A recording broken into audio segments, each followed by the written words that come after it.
about what is a sociological problem. Right? What is a sociological problem? You've got a friend. It's really what is a sociological problem.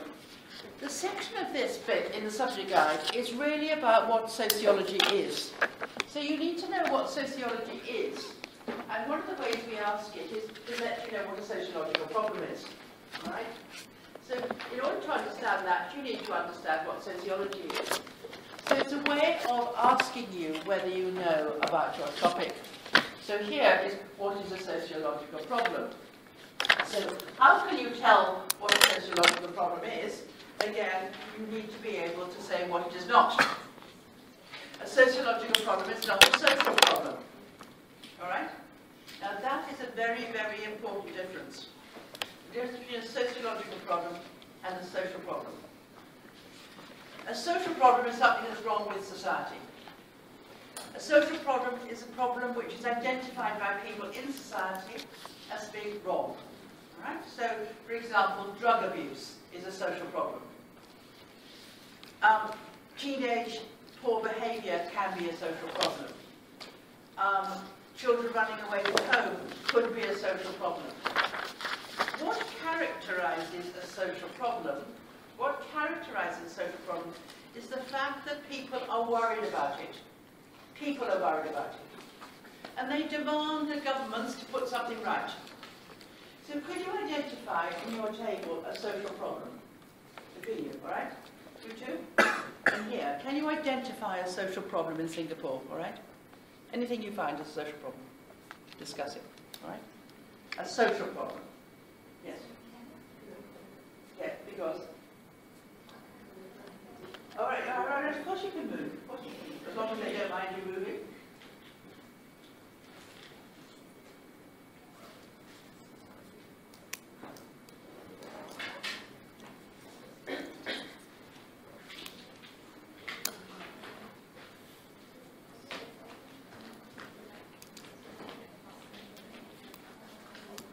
So talk to each other.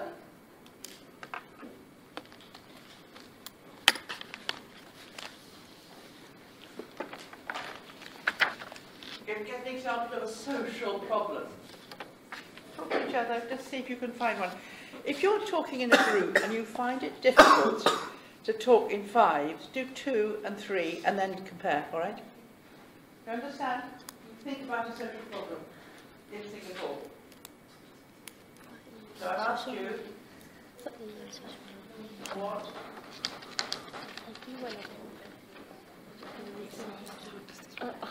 Growing size of overseas workers, maybe? Sorry? Like, social I want you to give an example. It's like in Singapore right now. Influx of immigrants. Huh? Influx of immigrants is that the issue? Yeah. Influx Of immigrants.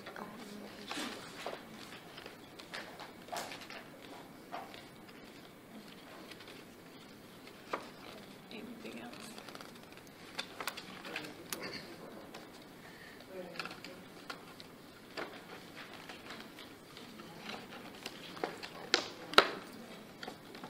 So that's why I asked you to read it. What did you get? What did you want to say? What? A low birth rate. Let's write these down then. We've got the idea of a low birth rate.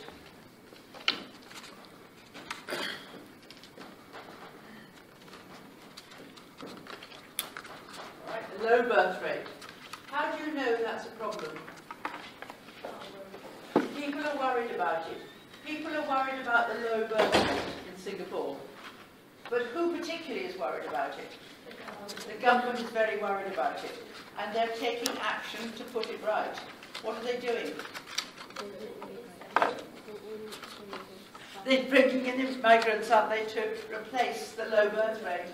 They're also trying to encourage you for the last 22 years to have babies. Is the population worried about it? No, the population isn't worried about it. The government is worried about it. So it is a social problem, but it's really a bit more than. It's really a political problem, but it is a social problem, it's fine. How do you know about it, the fact that it's a problem? How do you know about it? I mean, you identified it, So how did you identify it? The news. Sorry? It's all over the news, isn't it? And the government itself is trying to persuade you to get married, right? So we hear about it. It's what we call it amplified. Amplified?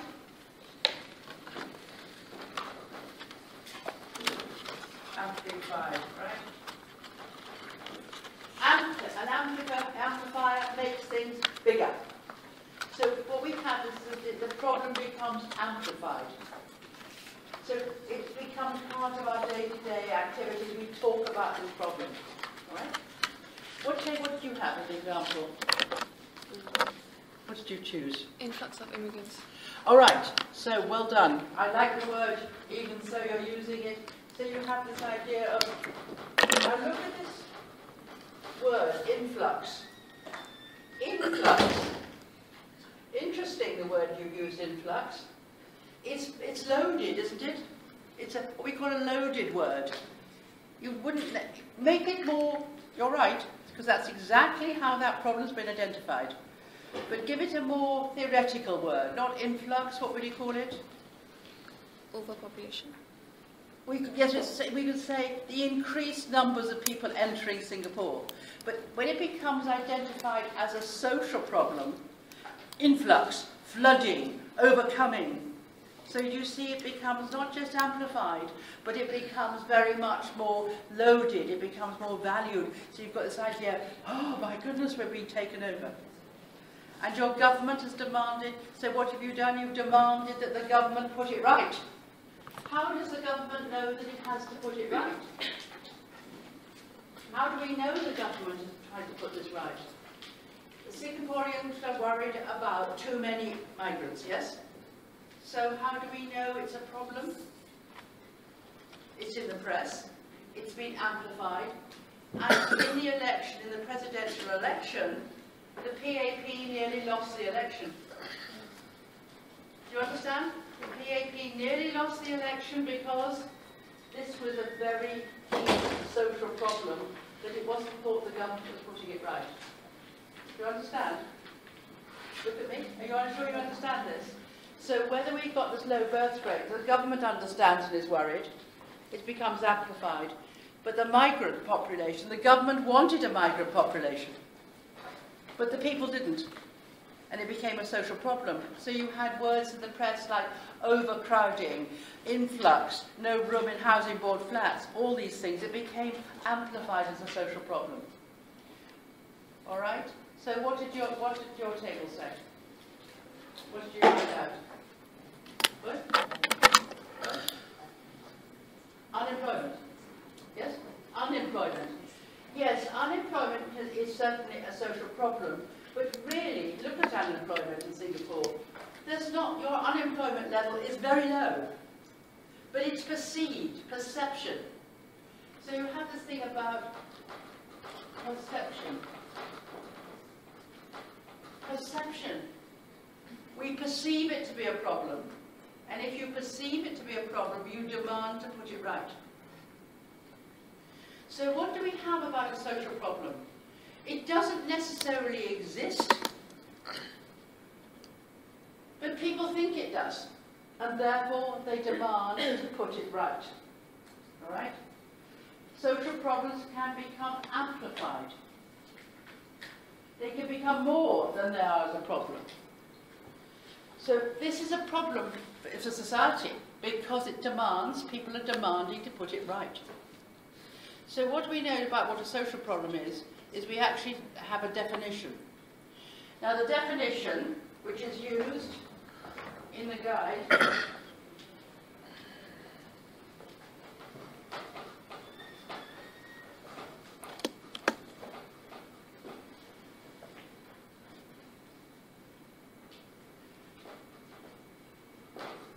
by Peter Worsley. Peter Worsley was one of the first very important professors of sociology at Manchester University. Peter Worsley says there's a problem which is any activity, action, behaviour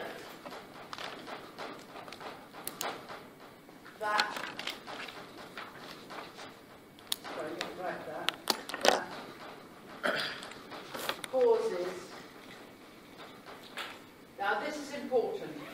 Public disquiet. All right? Public disquiet. You see what I mean by public disquiet? Any piece of action that causes public disquiet and which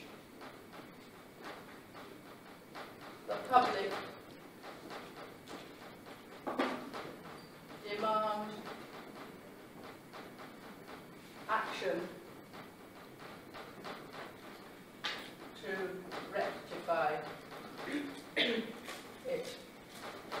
So we have two things about a social problem. Any piece of activity which causes public disquiet, but that's not enough. We have this idea of action to put it right, right? So we've given you the examples. Welcome, welcome. We're talking about what is a social problem, right? What is a social problem? Do you understand the link? Any piece. So you've got an example of unemployment. You've got an example of migration, low birth rate. All right. Now this is. I've done this in my own. It's not his actual quotation, right? It's that type of thing. It's in the guide, all right? But it's very important to get this idea. It's mixed up with action. Now, in chapter 3, you did something called phenomenology, didn't you? Have you started phenomenology? No? No, all right. Let me just go. You have done phenomenology, but you probably don't realise you have. The Thomas theorem, don't worry at the moment, I'll come back to this next week. The Thomas theorem is very important. If things are perceived as real, they're real in their effects. Now let's go back on that. You've all written this down. If things are perceived as real, they're real in their effects. If you think you're eating an apple, and in fact you're eating an onion, you think you're still eating an apple. If you think I'm going to hit you, you're going to bump backwards. If you think I'm going to be, if I'm not going to hit you, look, you didn't even move, all right? If things are perceived as real, they're real in their effects. So if people think there's massive unemployment, it's going to be real in their effects. People are going to act as if there are unemployment. People are going to keep their jobs. If people think there is overcrowding, they're not going to go onto the MRT or MTR, whatever you are, because it's going to be overcrowded. If people think there's a low birth rate and the government thinks there's going to be birth rate, they'll try and put it right. So this thing about perception is very important. If things are perceived as real, they're real in their effects. If people think there is a social problem, no matter if there is or not, there will be demands to put things right. So a social problem is not what sociologists do. A social problem is not what sociologists do. But sociologists are interested in one or two things. Sociologists are interested in why it becomes a problem. Sociologists aren't interested in the problem, they're interested in why it becomes a problem. You've all done Eileen Barker's work, haven't you, on making of a Mooney? Yes? Eileen Barker wants to know why Moonies became Moonies. But that was itself a social problem because the press, the newspapers said, everybody's trying to create Moonies, there's a Mooney everywhere, they're going to take your children, they're going to indoctrinate them, etc. It was a social problem. Eileen Barker didn't look at the problem of that, though she said simply, why do they become Moonies? So a social problem is one example of that. So a social problem is any piece of behaviour, activity in society, which causes public disquiet, which makes the public worried about it, and the public will demand to put it right. And how do we know about it is usually through the media. Now here, very much about the media, because you're on Twitter and WhatsApp, we know about these problems very quickly. All right, so what is a social problem? All right. One way of answering a problem, or asking a question about what is something, you say what it is not. A social problem is not a sociological problem. So in your groups, I want you to come up with a definition about what is a sociological problem. And I want you to write it down, all right? Discuss it, and I want you to write it down. So discuss it first. Don't write anything first. Just talk about it. What is a sociological problem? All right. You can easily say what a sociological problem is by saying it's not a social problem, but that doesn't get far. I want you to make a definition about what a sociological problem is. All right. Can you try? Remember, this is a writing workshop. So I want you to discuss it first, and then come up with a group definition about what a sociological problem is. Right? Do you all understand what to do? You've got lots of material around you. You can do whatever you like. So what is a sociological problem?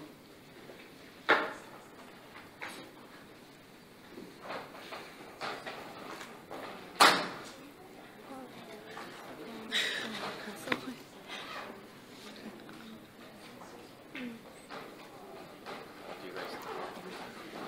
It's given the study guide.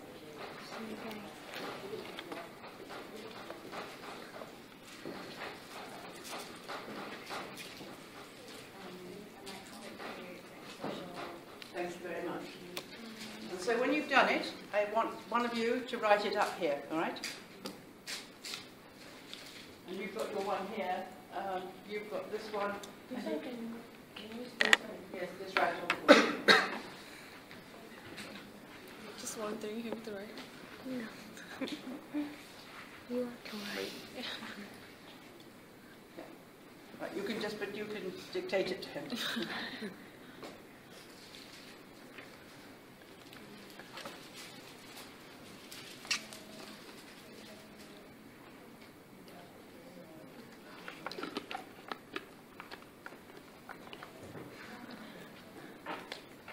Anything in mind? Sociological problem is does sociologists do a research?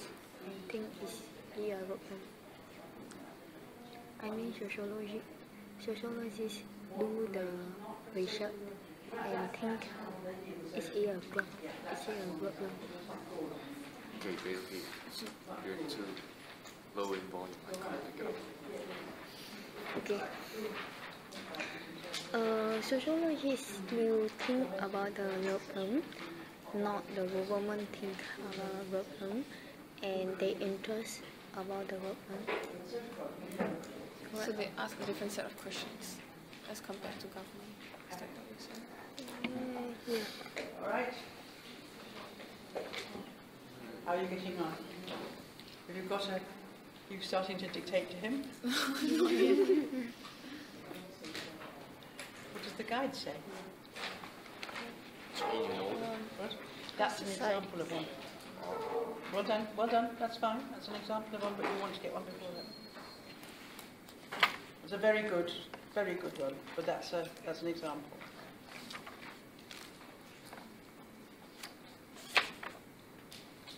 Societies are part of societies. Work in the way they do. You write it, yeah, you write it on the board. Have you agreed? Have you agreed? Have you discussed it? No, you discuss it. You say yes and then they'll say whether they agree or not. The way they do. Have you got something yet?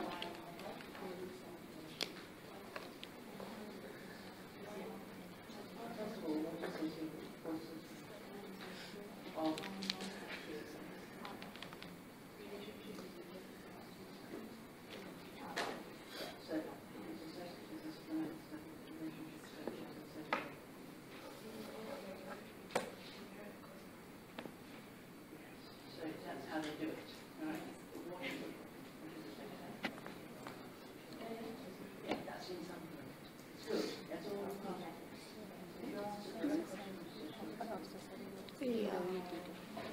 So what? So is it like questioning social problems itself? Good. Like, if they talk about low birth rate, then a sociological problem would be more on focusing on marriage and stuff, like what is causing the social problem to begin with. Mm-hmm. So how do you phrase that? Right? Sociological problems are problems that aim to explain social problems. Or that question the relationship between the individual and the society. What is the example between the individual and Society. society. The example between individual and society. Like,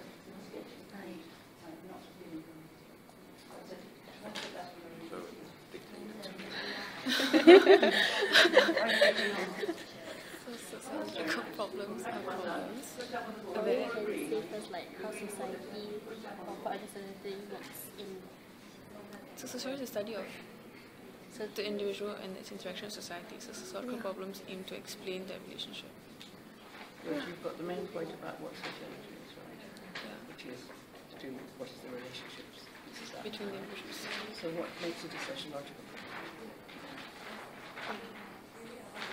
When the interaction isn't supposedly going as planned, it's causing No, other that social becomes a social problems. problem.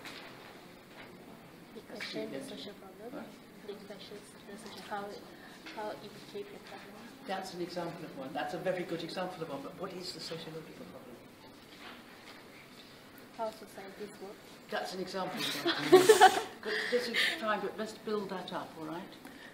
That's an example of one. Do you see, when you're writing exams, people don't get to the main point. They just go like this, and I'm trying to say you've got to get to the main point. So what is, think about it, I chose the other group. What is a mathematical problem? Who creates mathematical problems? A mathematician. Exactly, who creates social problems? That's right. A sociologist. Exactly, so come on, now think about it. It's This is supposed to like with theories and stuff. exactly, but what it makes it a problem. I've showed you what makes a mathematical problem. Now, what makes a sociological problem? When there's a distinction between sociological theories and That's what practice they in do, real but life. therefore, what is the problem? Who creates that problem? Who makes Society. that? No, that's a social problem.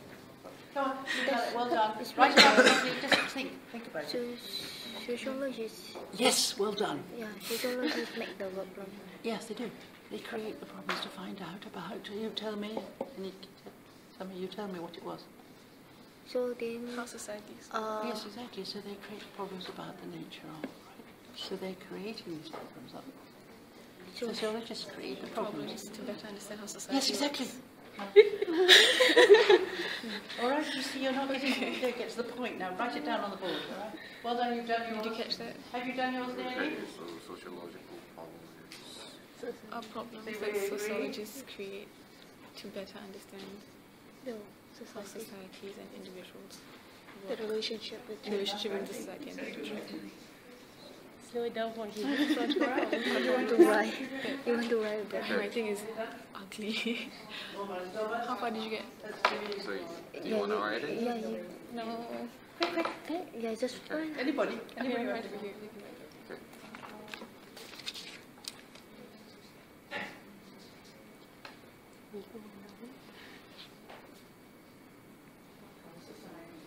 Nearly right. Yes, there's some lovely examples, but you haven't got what the problem is yet.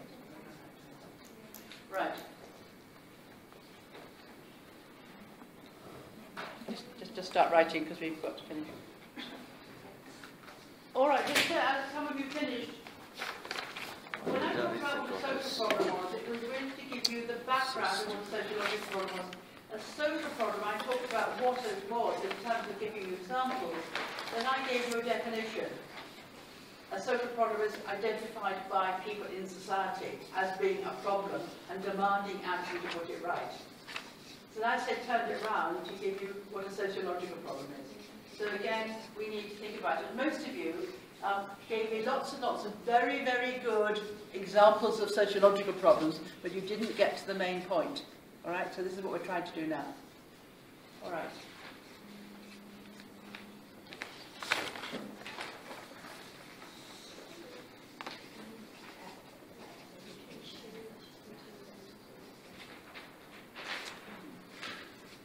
Do you want another marker?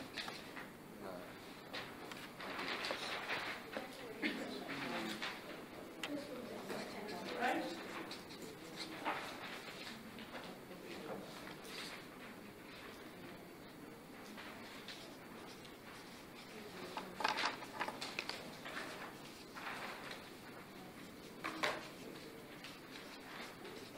Then what I'm going to do is I'm going to ask the tables to say which is the best definition, right?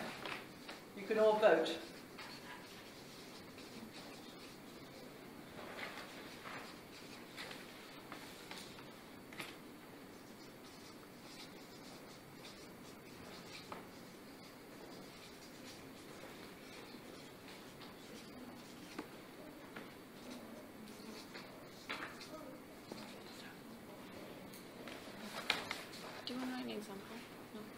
Sociology. All right? Good. Is that all you've done? That's fine. You don't have to write very much more. Okay. Fine. Put it up then. Now, read each other's, all right? Read each other's. If anybody wants to speak what they've done, just talk. Does anybody read it? Or anybody want me to read it out for them? Can you read it? Can you see it? Can you see everybody else's? This is table 1, this is table 2, this is table 3, this is table 4. Can you read each other's work now and see which you think is the best? You can't vote for yourself.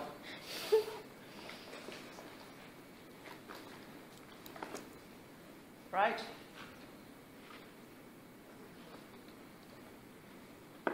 Which one do you think is best?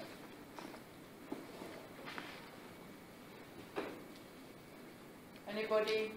This is table 1, table 2, table 3, table 4. All right, table 4, which do you think is the best? Not yours. 1, 2 or 3?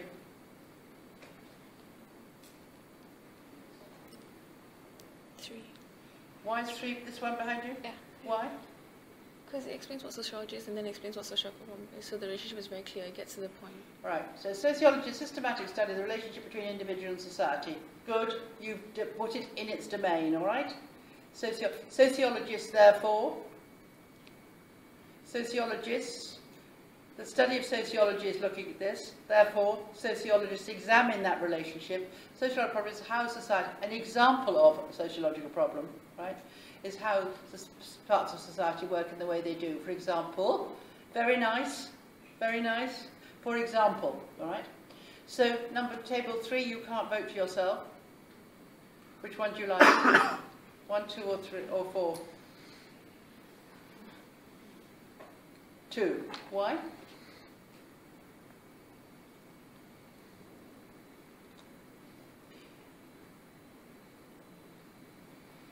Anyway, you voted for 2, all right? What have you voted for? 3? What have you voted for? 1, 2, 3 or 4? You can't vote for yourself. 3. Why?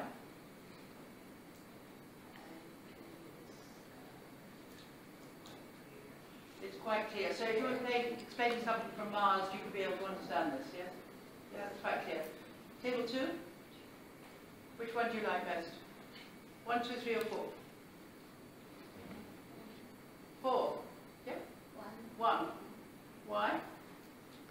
They're not very popular. All right, so we've got a mixture.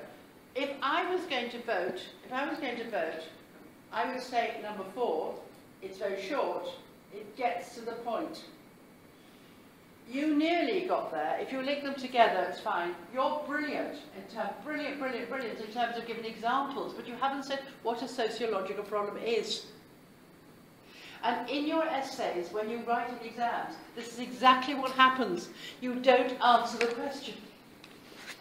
You don't get to the essence of what something is. All right? So we'll keep these up because they're all very important, what I'm going to do now. A sociological problem is a problem created. Remember I told you about who creates social problems. It's created by sociologists in their work to find out about the various issues. They're trying to find out why things happen. Now, in the guide, it's very clear. It therefore says what it is not. In the guide, it says a sociological problem is not. So, for example, sociologists are interested in why people break rules, all right? Again, it's very important. Sociologists are interested in social problems, and some work for organisations that address these problems. However, sociology is much more than this, and the focus much wider. Sociologists are interested in what people feel is bad and wrong with societies. They're interested in what is good, not interested in what is acceptable, etc. So here, the opposite was, the fundamental problem is not crime but law, not divorce but marriage, not racial discrimination but racially defined segregation. But this itself doesn't ever tell you what a sociological problem is. It doesn't. And that's why, in your discussions, you need to be able to ask each other, what is it? All right? And I've given you an example for it, all right now? So if you have a question in the exam which says, what is a sociological problem? You come in immediately. with examples created by sociologists in order to find out the operation of a systematic study of the relationship between individuals and society. Then you can say what it is not, like they've done here. It is not a social problem. And then you can give examples, all right? So let's look at that activity beneath. Activity 1.4. Have you all got it? Activity 1.4. Which of the following do you think are described as social problems? So which do you think are sociological problems? Which ones? So number 1, rising divorce rates in your society. Social problem. The role of education institutions in modern societies. The role of institutions in modern societies. Sociological problem. How societies change. Sociological problem. An organisation of production in your own society. Sociological problem. Unemployment. Social problem. Illegal drug use. Social problem. So you can identify things very well. You've identified things very well, but you can't explain what the problem is. So now I've just done that, all right, for you. So it's one way of telling you what sociology is. All right, now let's look at another way of doing it. Another way of doing it after you've done that is you give examples. And let's look at these examples, and this is why I like one very well. Go with examples. The first one is the problem of order. All right? It's a sociological problem of order. Order. Why are societies stable and why are they not stable? It's the problem of order. And I'm going to do this, linking this to theory. So I'm not just going to do chapter 1, I'm going to link this to theory. The problem of order. Why are societies stable? And you've been studying various sociologists here. Why are societies stable? Why are societies patterned? So let's look at this one. Stability. Order.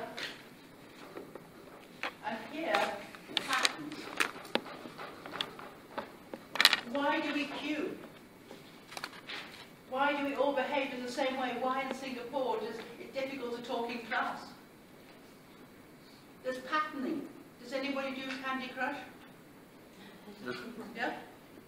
Candy Crush is all a question of order, isn't it? Patterns. There's patterns of behaviour. So this one is why do we have order in society?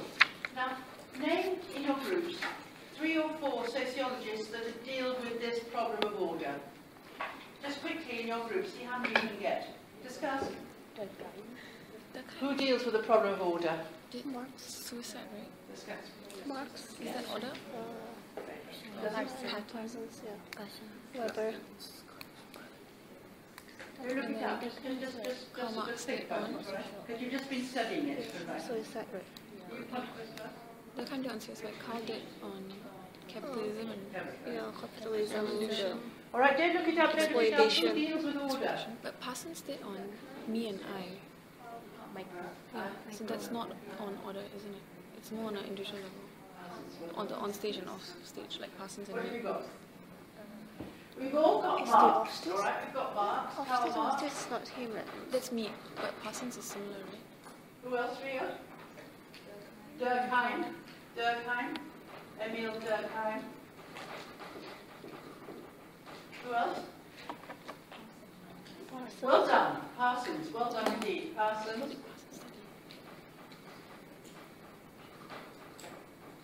All right. Mostly they're the macro sociologists. It's mostly macro sociology, isn't it? Because we're talking about order, we're talking about systems. All right. So Karl Marx talks about the problem of order. Why? Why is for Marx the problem of order? What is going on? You've all done Marxism now, have you? You've all just started it. No, you haven't started Marx yet. Oh, who's teaching you, Catherine? Yeah. She hasn't started Marx. One of us done Marx. Who? So some of you have done Marx and some of you haven't done Marx. That's a difficulty. All right. Well, Karl Marx believed. What did Karl Marx believe was the nature of individuals? Left to themselves, were people nice? Were they cooperative? Yes. It was society that made them alienated. You've done alienation, all right? Society made them alienated and unhappy. Society constrained individuals, all right? Now, therefore, for Karl Marx, the problem of order was a problem to be explained. Why, given the fact that people are so oppressed, where is it that they're so alienated, there is order? Why do we not have revolution? Can you imagine, you know, for example, in a society where Singapore, you have the highest difference between the rich and poor in any society in the world, and yet Singapore is an ordered society. In South Africa, you had racial discrimination at the most appalling state, and yet you had order. How is this? How could you have order when you have all these things happening? So he's trying to explain this. And how does he explain it? Those who've just done Marx. How does he explain order? We've just done Marx. How does he explain it? What? Yes. Everybody talks about social classes when they talk about Marx. But social classes don't create order. What is it about social classes and order? What? Yeah, but what about it? What creates order? Have you done Paul Willis, Learning to Labour? It's in the guide. What? The division. What? The division of labour. So in a division of labour, in work, everybody has their jobs. You have the division of labour, and within the division of labour, there's an extraction, right? But why do we accept it? Why do we accept this division of labour? Why do we accept the differences? Why do we? What? Yeah, but why do we accept it? Okay. Yeah. Capitalists and the workers, yeah. So, why do we accept the fact that the rich are richer and the poor are poorer? But yet it's profit. Why do we accept it? Why do we all accept this? What he's got to explain it, all right? If Marx believes this is unequal and it's alienation, why do people accept it? He has to explain why. What? Yeah, all right. In a sense, the division of labour for survival, you have no alternative. That's one reason. But there's more than that. Paul Willis, you've talked. Paul Willis. It's in your guide. You're not reading your guides. Paul Willis talks about how working class kids get working class jobs. Paul Willis, look it up. It's important. People's ideas. You work because you think it's normal. You think that's a natural order. You think there'll always be rich and poor. So it's really about ideology. It's about ideas. We accept it because we believe it. We're taught it. If you work hard, you'll do very well. You're going to do a degree here. Why? You're doing a degree because you're going to do better than your parents. So you work hard and accept the system. So you have to look at the set of ideas in society.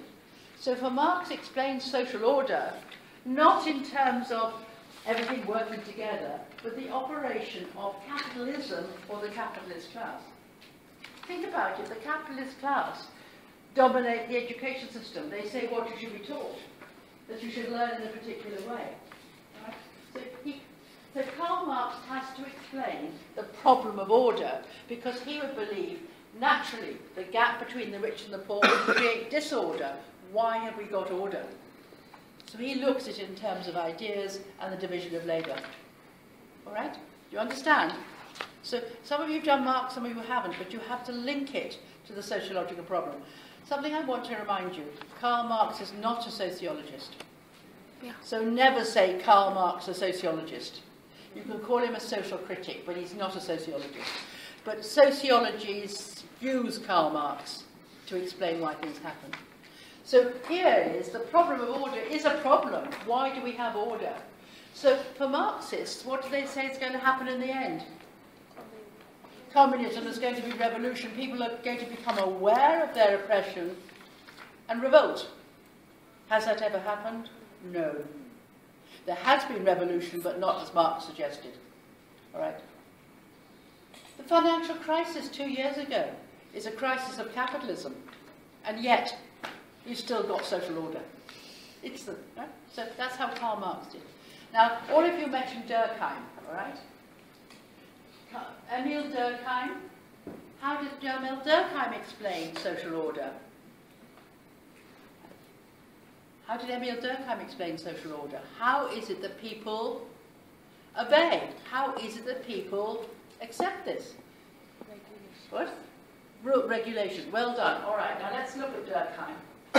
Because, again, social stability, for Durkheim, it was social stability, but what creates social stability? Two very major points. Social integration and moral regulation. Are those two concepts you understood? Have you come across these two concepts? Yeah? So, in order to have social order, these two things must occur. Now here, moral regulation. What is moral? What do we mean by moral? We're regulated. Moral. What is moral here? Moral? What makes it moral regulation? Yeah, but what is moral? What does the word moral mean here? What makes up moral? Values. Well done, well done. Be more confident. Values, norms, all right? Values and norms. This is morality, isn't it? You could have different moralities. We don't have the same moralities. For example, in a Chinese family, they have different moralities than they do in a Christian family. It doesn't make it good, it doesn't make it bad. It's just different. For Durkheim, it didn't matter what the morals were. Moral regulation. So what does that mean in your own words? It means somehow that we are controlled by a value system that makes us behave. So, for example, in a family, in a Chinese family, the ideas of filial piety are very strong. In society, we have this idea about how we behave. Social integration. Give me another word for social integration. What does Durkheim say? How are people integrated in society? How do people become members of society? How do they become a member of society? How do they know their roles? What? Yes, but how do they become a member? Socialization. And what you socialized into? You're socialized into your roles. So you're socialized into your roles in the division of labour. So back again, division of labour. So you're socialised into the roles in the division of labour. So you have your part to play. All right? So here is the link again for Durkheim and social order. How is social order maintained? Through two aspects: social integration and moral regulation. All right? Now, I want to go even more in detail here. Remember, I'm doing chapter 4 to make sure we've got this link. Now, social integration and moral regulation. Durkheim suggested that there were two types of society, weren't there? Two types: mechanical solidarity, society, and what was the other one? Organic. What? Okay. Organic. Right. Now, remember, society moves from mechanical to organic. All right? Now, mechanical solidarity. What keeps society stable in mechanical solidarity? What makes us? What is social order? What creates social order? Laws, exactly. Moral regulation. Very, very strong moral regulation here. So, what creates that strong moral regulation? What keeps? What is the value system here? Religion. So often in mechanical solidarity, religion is very, very important in keeping social order, right? Because individuals aren't really integrated, because in a mechanical society, everybody can do everything.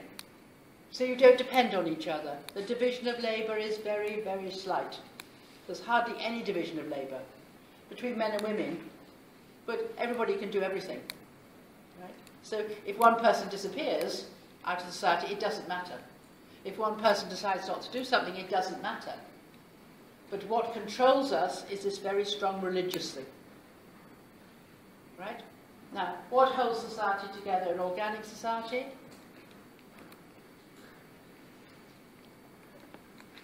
So if we have, it's not, religion isn't as strong according to Durkheim in organic society. What holds society together here? Division of labour. So here, the division of labour is extremely important because we all have our different roles to play.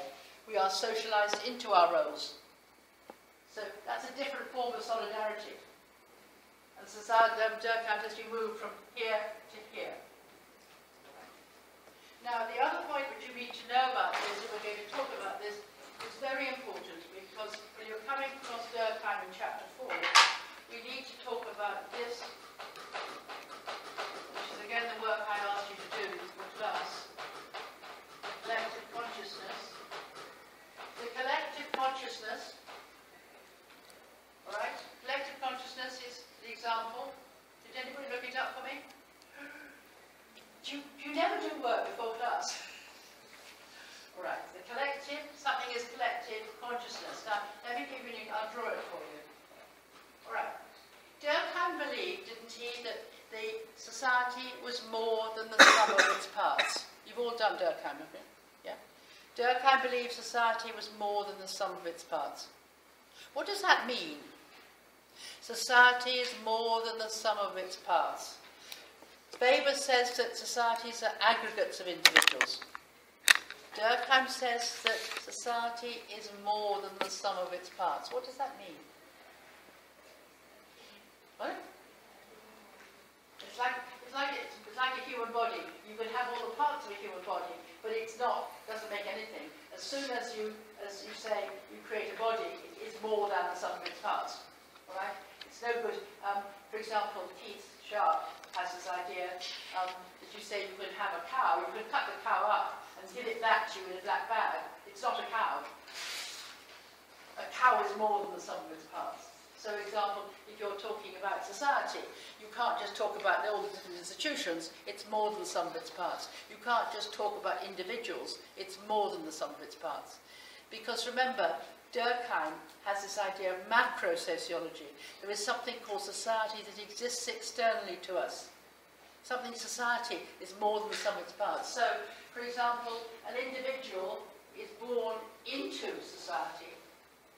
An individual dies and leaves society. Society still exists. Society is rarefied, it's external to us. So, here we have society, we have individuals in society relating to each other, and particularly in a society which is a mechanical society, people have ideas, don't they? People have ideas, so they have ideas which they share. Now these shared ideas start restraining us, start controlling us. So again, in a very simple society, we have this idea of the collective consciousness. It's what controls us. But we've created it. And if you remember, if you want to look this up, he talks about the Aboriginals in Africa, in Australia. They get together regularly when things happen and they worship something. They worship a clan symbol. But really they're worshipping themselves because they've created the clan symbol. So in Singapore, on National Day, you worship the flag, don't you? The flag becomes Singapore. Yes? If you don't, if I came into Singapore on National Day and set a light to your flag, what would you feel? What would you feel? Would you feel happy? No, you'd feel that I'd somehow offended you. There's something more than the sum of its parts. So Durkheim has this idea of the collective consciousness, which is really moral regulation. Why? Because these individuals are not integrated particularly. Very simple societies, there's no division of labour or very little division of labour. So in a way it's very like Marx. Marx talking about the division of labour. For Marx, the division of labour was horrid. For Durkheim, the division of labour was very important, was functional.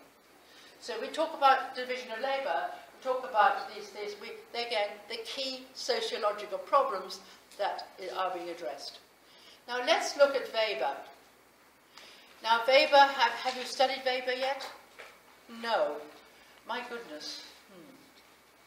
I suppose it's in the middle of November, right? I'm going to talk a little bit about Weber then, but not assuming you know anything, yes? Is that okay? All right. Weber also asks the question about why do we have social order? Again, a very important sociological problem. And one of the questions he wants to know is, and this question is why do, this is a sociological problem, why do men obey? All right? Why do men obey? Think about it. Why do people obey? Now, that's the big problem, all right? Why do people agree to be governed? Why do people agree to obey individuals? Why do people obey? Why are you sitting here listening to me? Why? You see, it's a question. Because if you don't obey, then you have disorder. So he's trying to explain why you have order. So can you think, in your groups, you haven't studied Weber yet, just think about why do people obey? All right, don't look it up. Just think about the question. Why do people obey rules? Why do people obey governments? Just think why. Right? Think about it. All right, discuss it. Why do people obey? You think about it. Why do people obey? So when you come to Weber, you'll be able to understand it. Right? Think about it. Why do people obey?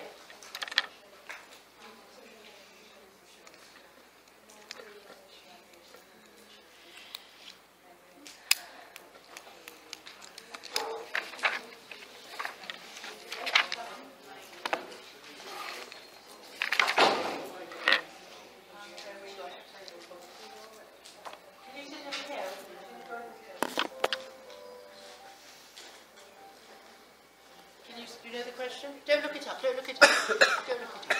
It's not in here. So why do people obey? Bureaucracy. Yeah, but what? Bureaucracy is already set up before you actually know of it. Yes, so why do you obey then? Oh, well look, I like what you said, before you even know of it, all right? I like that thing, before you even know about it, so you're not conscious of it, yes? But tell me a bit, well, why do you still obey? So you won't get lost. So you won't be lost. Ah, so you won't be lost. That's a nice Durkheimian. Right? That's a very, very good Durkheimian. Well done, but it's not quite To clear. avoid quite chaos.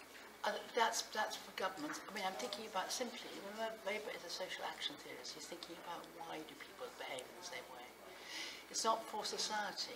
The other ones is because of society. But Consequences. yeah, all right, maybe the consequences. That's one reason, all right? But think of some others. Well done.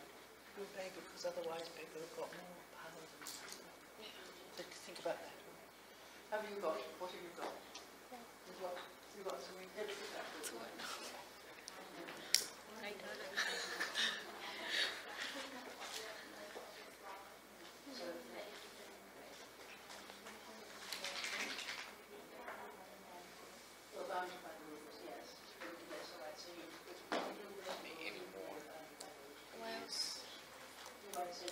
I only obey because there are consequences if you don't obey rules. How about you guys? But because the men want to get more power, then Think about, have you got some reasons? so then people obey because they want to have more power.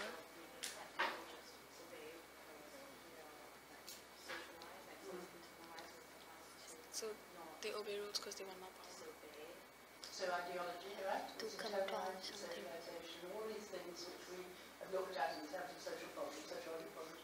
But for Weber, it's a bit more than that. I think it's kind of, I mean, you haven't done I that don't know, yet. it's already like built into you. Initially, yeah. But you already like, But why are we socialized to obey rules?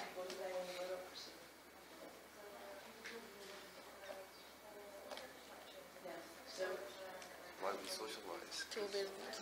to to obey. Well, that's Yeah, but why? What's the purpose of it? Stability and order. Is that just it? All right, well done. And I'm very pleased how you become sociologists. Delighted how you become sociologists. So you give me all this stuff about socialization. Great. That's Durkheim. That's Marx. Yes? But Weber, some of you haven't studied it, so I'm going to have to give you a little bit more information. Weber is not a macro-sociologist. He's much more a sociologist, what we call a social action theorist, trying to find out about why people act the way they do. Action, all right? So he's not looking at the big structures, he's looking at social action. And again, I've got some very good answers from you. Let's think about it. So in terms of action, I had to give you this background because you haven't done it. He's a social action theorist, and he says social action is any action which is controlled by its meaning or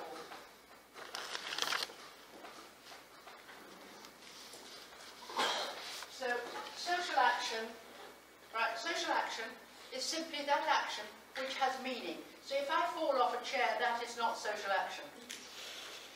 He gives the example, if I'm cutting wood, that's social action, that's meaningful action.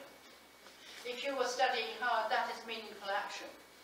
How do I understand that action? And you have done that. How do you understand that action? You have to interpret that action. You've studied that with Weber, haven't you? Verstehen. Yeah? So the whole point about verstehen, understanding. To understand action, what do you have to do? For Weber, you have to put yourself in the shoes of others, yes? So, Weber, you have to start at the starting point about why do people obey. You have to understand it from the actor's perspective. Why do they obey? So why do people obey governments? Why do people obey in bureaucracies? And well done, you mentioned bureaucracies. So Weber has 4 types of action. He suggests there are 4 reasons why people obey. All right, do you want to understand this? Because you've done Verstehen, even if you haven't done Weber. Do you see the connection across? Every part of the syllabus is connected. Now let's look at this in terms of action. He says there are 4 types. Traditional action. All right? So traditional action, give me an example of traditional action. You act in that way because you always have acted in that way. Give me some examples. What? Praying, yes, praying because you've been taught by your parents, you pray, you're not sure what you're praying, you pray. Yes? You just always pray. Give me some other examples of traditional action. Chinese holiday. Chinese holiday. Chinese holiday. Yes, it can be also instrumental because you want ampao. Yeah. You know, but it can be, or filial piety. You've obeyed because you've always obeyed. You never think about it. You just do it. In India, men will touch the feet of their fathers. They just do it automatically. They don't think about it. They just do it. And you know, if you're in Malaysia, if you say, hey, they just do this, it's traditional. You just do it. It's not rational. You just do it. So it's germinated by traditional values, right? So we've done it. Now, traditional society obviously has changed. A lot of our traditions we no longer do. But it's not rational. It's not generated by reason. But we just do it. The next one is here, is charismatic action. Traditional, what we call domination. Here we can call it charismatic domination. Charismatic. Now, has anybody come across that word, charisma? Charisma. Give me an example of a charismatic person then. What? Everybody says Obama. I don't know if Obama's particularly charismatic, but what makes Obama charismatic? Speech. What? His speech. His speeches are brilliant. Actually, his speech is a bit like Martin Luther King. They're brilliant speeches. But did he write those speeches? No, he didn't write those speeches. Interestingly about speeches, speeches are often very, very well orchestrated. And they're often written in a particular way. If you notice a speech, they're often 1, 2, 3. 3 points. And then there's 3 opposing points. And if there's lots of research in sociology showing that you can say rhubarb, rhubarb, rhubarb, pears, pears, pears, and people will clap. It doesn't matter the content of it, it's the way he's done it. Now, it's very measured. But why has Obama got charisma? What really makes him charismatic? The fact he's the first black president. He was able to do something that other people had not done. The same thing with Kennedy. You probably won't remember Kennedy. Kennedy was a Catholic, and at that point, Americans were very anti-Catholic. He was able to do something which is superhuman. Is that Kennedy, do you think? All right, so again, charisma, you have to do something. You have to have the ability to do something that's practically superhuman. Anybody else who says charismatic?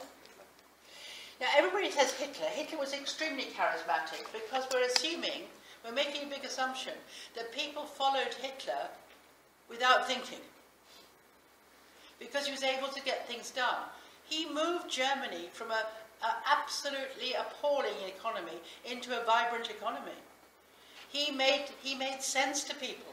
He got the trains, Mussolini got the trains to run on time. So charismatic leaders have the ability, or the assumed ability, to get the extraordinary things done. And why do people follow them? Not because of reason, because of affectivity. Affection. So again, you have this idea of affective action. When you really love somebody, you know, when people are, for example, have you seen about anybody, cricket fan here? Anybody following what's gone on in India? No. Well, if you look in the press, it's everywhere. There's somebody called Sachin Tendulkar, who is now 40 and he's just retired. And the Indian population have gone mad for him because he's played in 200 Test cricket matches. And they've painted their faces and they're all going, Sachin, Sachin, Sachin, Sachin. He's got incredible charisma. And they're following him. Imagine, when you paint your face, we say that's uncivilized. That's what people used to do in Africa. And yet people are painting their faces, they're screaming and they're shouting. I was young enough to be doing that when I went to see the Beatles concert. You know, you go to matches, you go scream and shout. It's not based on emotion. It's not based on reason. It's based on emotion. So you're obeying because these people have got superhuman qualities. So you can have order or disorder. You can have change here. All right. Now the next one, which is you're very good on this, you suggested that there is legal rational.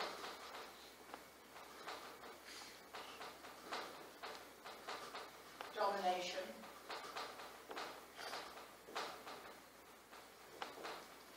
Legal rational domination. Legal.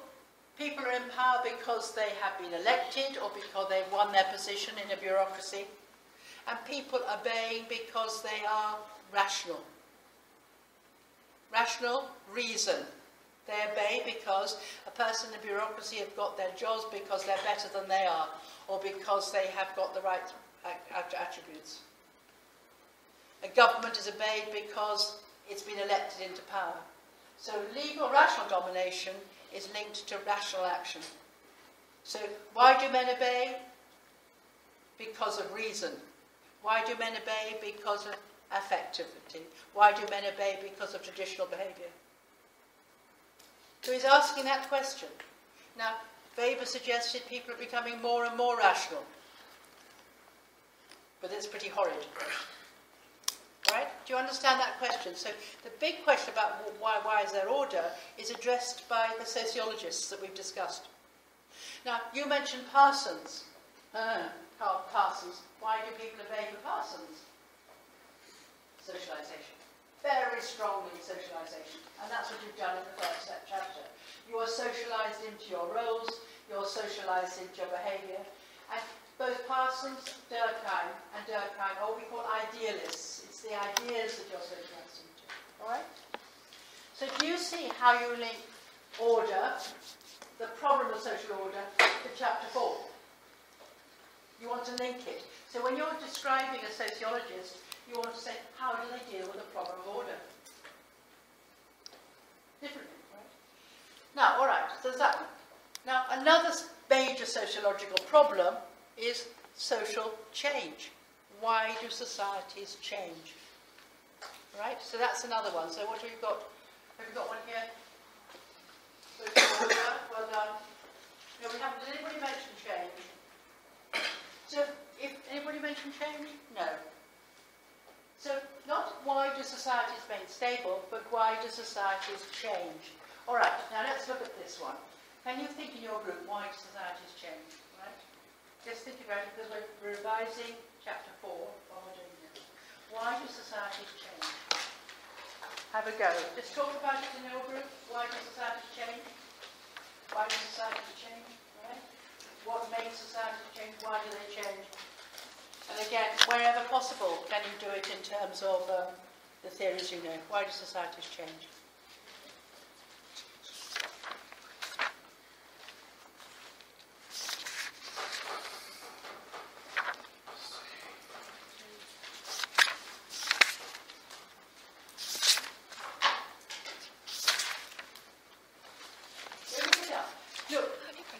Just think.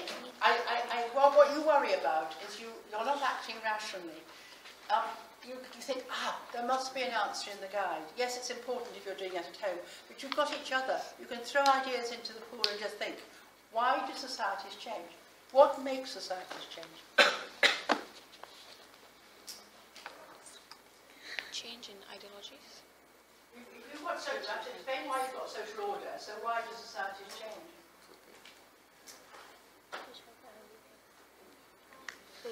Think about it.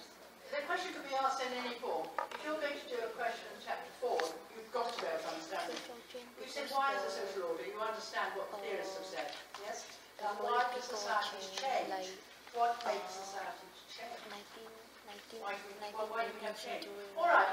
Before we start then, because it's worrying you, give me some examples of how societies can change, and then we'll give you reasons. Give me examples of how societies can change. So then it does mean just throw out ideas. How can a society change? And their idea also change. Just throw out an idea. The different how can a value society change? at this time. Change You're in very leaders. good, but that is a reason. Change in I mean, I told you to look up the political leaders. Yeah. How can a society change? If you're saying, say for example, I've been coming to Singapore for the last 26 years, right, before you're born. Singapore has changed. How has Singapore changed? What is the change in Singapore? Technology. Right, so you can say there's been a change in technology, all right? So we have technological change. So look at technological change. When I came to Singapore, we were mostly a manufacturing society. Jurong was huge. Mostly women were working in those factories, all right? Huge technological thing. You were manufacturing. What's happened now, you've moved from manufacturing to a service economy. Yeah? So we've had technological change. You still manufacture. We've moved from manufacturing base of 45% at the beginning of last century to 2.5% in the UK. Right? So we have technological change. What other changes do you have?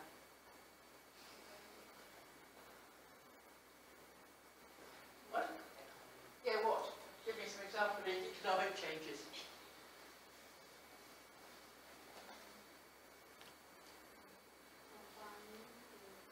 Yes, so here, let's look at this. We can say, again, technology, all right? So Marx would say the modes of production have changed, all right? So here we moved from, agriculture to what? Manufacturing. To service. Right? Yeah. We've had those changes. What else? How else can societies change? can tell me. Yeah, that is. Anywhere else? Economically, in what way?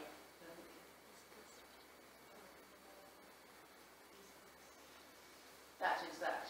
All right. But there's other forms of economy here. How about the political? What? Political. Political. Absolutely. We could have political changes. You could have very simple political changes like changes in government. Political changes. You can have political changes. You can have a complete change of approach in government. So, for example, let's take China. In China, you have economic changes, massive. You've moved from the free market economy. You moved from a command economy to a free market economy. You've also had political changes as well. In Singapore, you've had political changes. The PAP nearly didn't win that election, right? Which was quite shocking for that party, right? So you've had changes. In Malaysia, they thought they were going to have a change, they didn't. For example, in Syria, you've had political changes, you've had revolution. So you can have political changes. What other changes can you have? What? What? Oh, sorry. Oh, I see, you can have social, all right. Well done. So you can have social changes, which are also political. For example, the sexual roles in society in terms of gay marriage, the fact that you can be gay and say you're gay is extraordinary.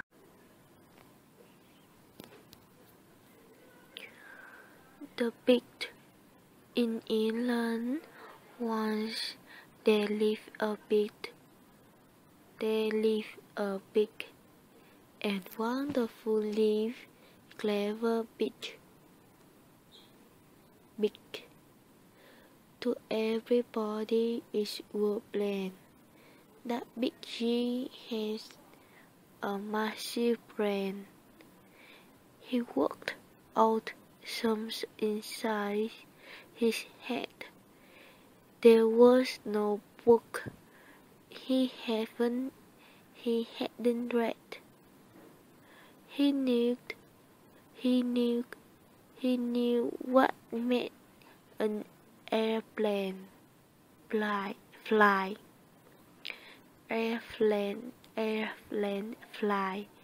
He knew how engines work and why.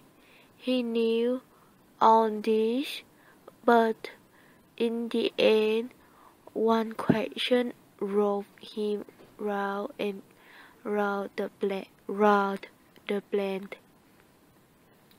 He simply couldn't puzzle out what life was real life. What life was really all about. What were the reasons for his birth? Why was he placed upon this earth? His giant brain went round and round. Alas, no answer could be found, till suddenly, one wondrous night, on in a flash, he saw the light. He jumped up like a petal upon dancer and yelled, "By gum, I've got the answer." Just said it's a study of society. It doesn't help us. It's the relationships in society. Now, relationships can be all sorts of relationships. It's not just friends. Relationships can be one of power relationships. I today have more power than you. Much more power than you. But when you go out in Singapore, you probably have more power than I have. But of course, here everyone wants to know what power is. Power is, I have the power over you, but you will have power to know about Singapore. So again, power relationships. Any other power relationships you know about? power relationships in society? Wendy, can you think of other power relationships? Relationships of power. I have power over you. Who else has power over you? Parents over Your parents over the children, yes. Parents over children. Parents have power over children. And actually, quite interestingly, parents have much less power over children than they used to. Used to, they had much more power than others, all right? Much more power. Because the value system of the society reinforced it. So again, that has changed. The power relationship with families have changed. However, they might have got more power over you now because they've got economic power as well. But the sort of family power, things like filial piety, the power relationships. We have power relationships. Who else has got power over it? What's your name? Brenda, tell me, what other relationships are there? Power relationships.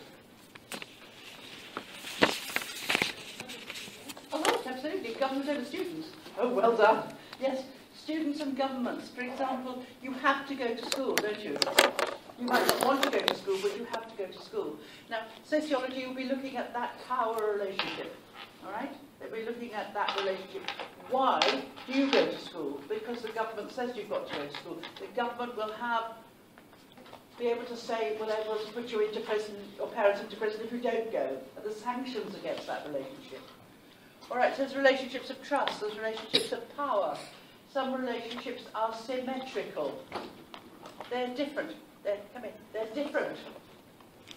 So there's not one symmetrical, or they're asymmetrical. Some people have more power than others. So we're looking at not just relationships of power. Could you? Is it your friend? Are you friend? No. Can you come here then? I think we better start a new table. Sorry. Can you start? Sorry. I just need to see you all. So we're looking at the study of relationships. And we're actually looking at how do we know and what assumptions are we making about these relationships. If you're a Marxist, what would be the nature of relationships? If you're a Marxist, what would be the cause of the relationships? What would characterize these relationships? It would be based on what? They're in conflict, well done, but there's more than that. They're in conflict relationships, very much in terms of conflict, but what is the cause of that conflict? What? Yes, class differences, you have class relationships, but what makes a class? Economic power. It's economic reasons why you have that relationship. All right? So not all people say it's economic. Some people say it's to do with the ability simply to achieve an outcome. So again, we're looking at relationships in society. So sociology is the study of those relationships, all right? Now, once you know what sociology is, we can do the other thing. I want you to now look at what is, and in your groups, please, what is, remember, what is a social problem? And I asked you to read that, right, in your guide. What is a social problem? All right? What is a social problem? Now, what I want you to do in your groups is to discuss an answer to that. You have 2 marks for this, all right? If you're simply asked what is a social problem, you have 2 marks for it, all right? So can you, in your groups, create an answer to what a social problem is? All right? You understand what to do? Yes. So what is a social problem? Just don't look it up now. I want you to think about it. What is a social problem? Don't look it up. Discuss with each other, all right? What is a social problem?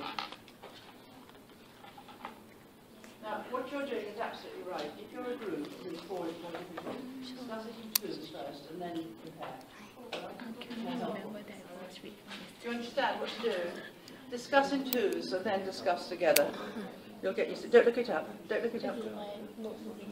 I don't want you to look it up.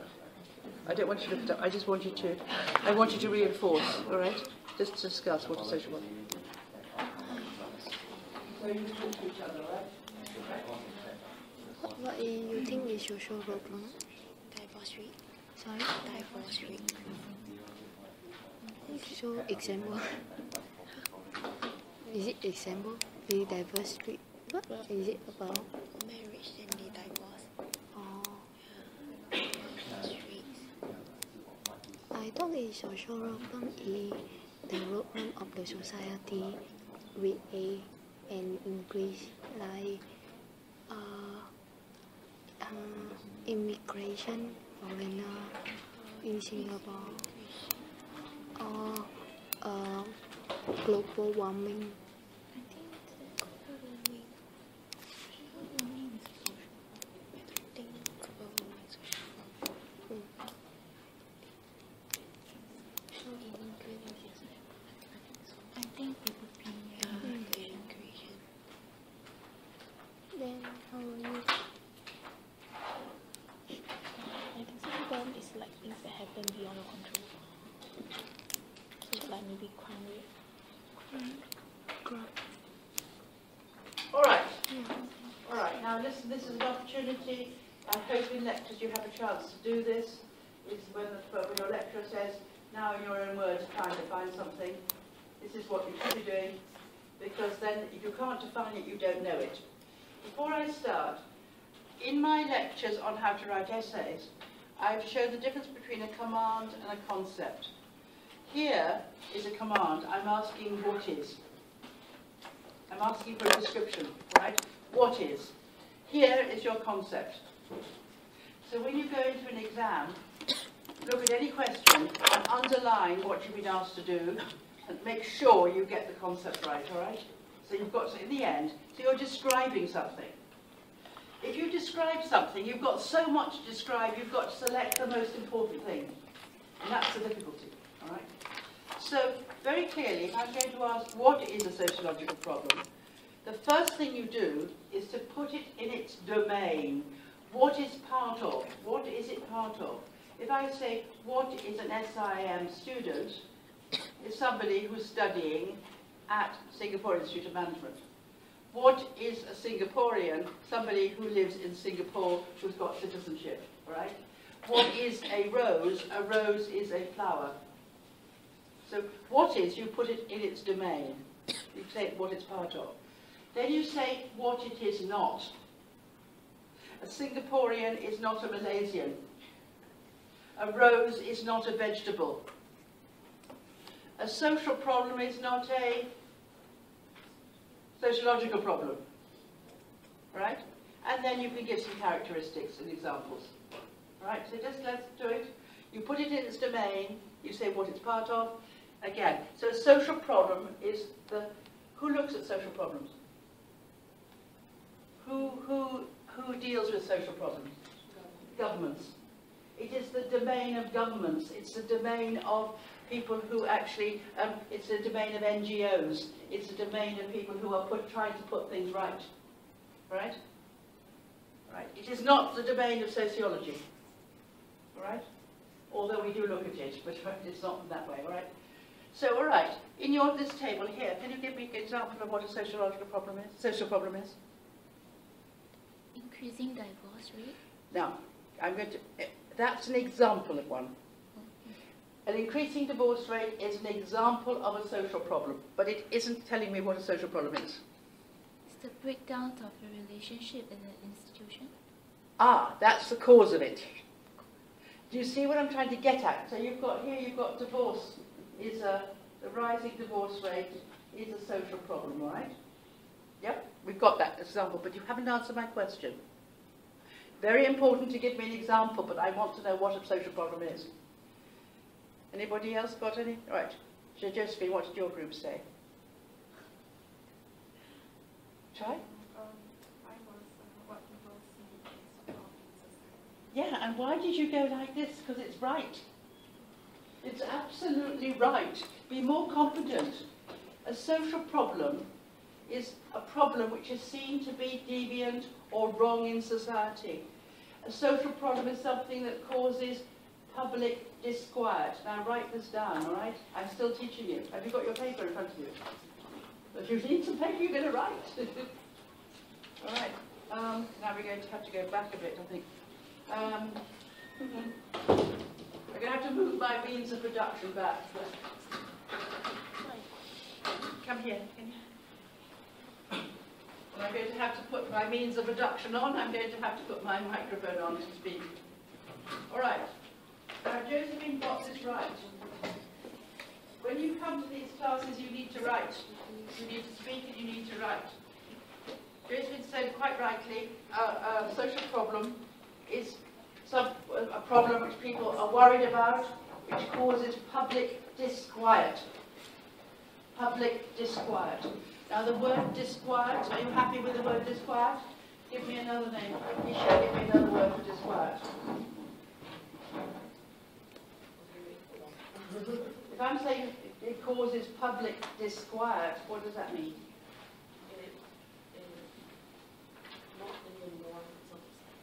No, no. If it's causing public disquiet, yes. When it's more than chaos, it's causing public. Big words. What did you say? No, no. Eva? No. Public disquiet. People are worried about something, right? They're not quiet. They're disquiet. If it's causing public disquiet, it means people are concerned about it. People are worried about it. So again, give me an example of public disquiet in Singapore in the last 2 years. What are people concerned about? Foreigners, yes.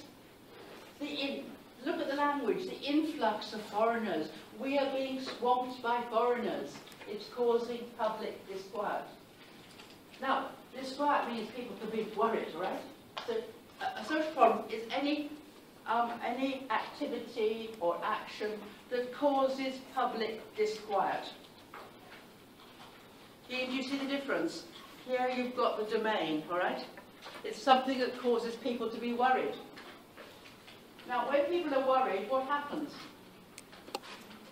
They what? Come on, you're absolutely right. Come on, I'm very pleased. What?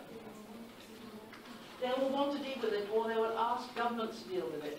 They will demand that governments put it right. They will demand. They will demand that something happens to make it better. So let's take the example of Singapore with public disquiet with migration. The government encouraged people to come to Singapore. Why do they encourage government to come to Singapore? Why do they encourage people to come to Singapore? What was the reason? Another social problem, which was the low birth rate.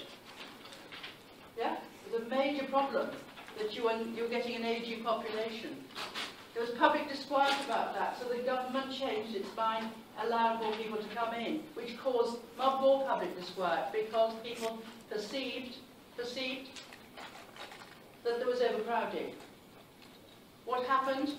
The government nearly lost the presidential election. Didn't they? The PAP nearly didn't get the presidential election. The other parties were more powerful. And so again, it's a very strong social problem. Overcrowding migration. Rising divorce rate, as you've given me, King. Again, rising divorce rate.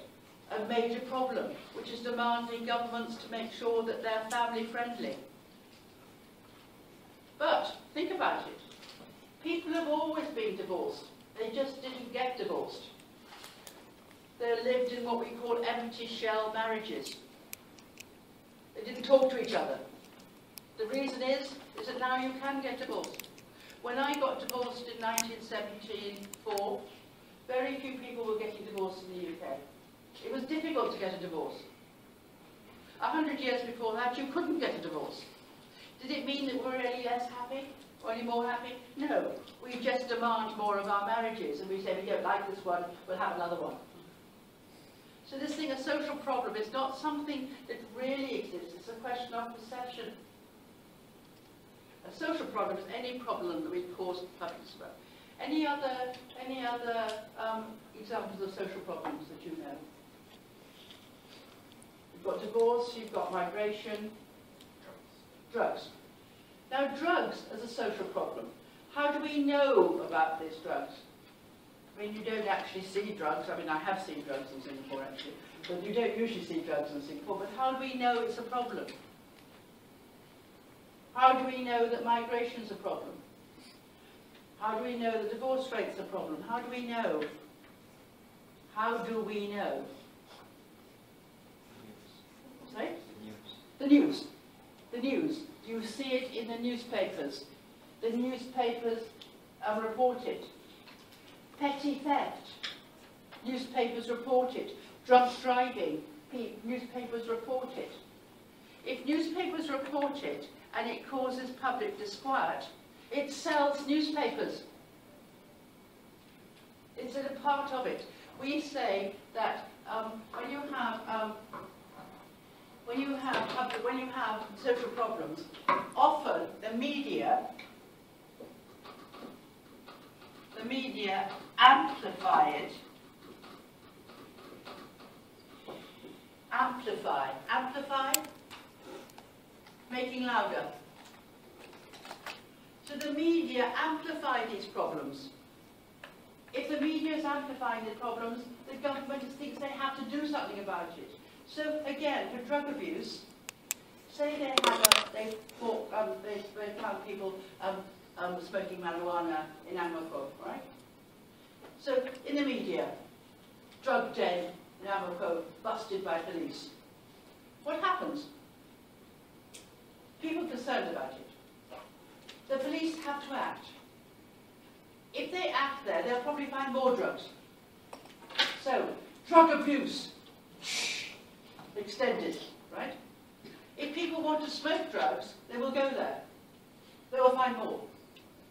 You see, it becomes amplified. For example, about 20 years ago, there was a study about Marina Bay kids who were mucking around, right? And of course, therefore Marina Bay kids knew that there was action there, so they went there. So the police went there, they found more people mucking around. So it's amplified.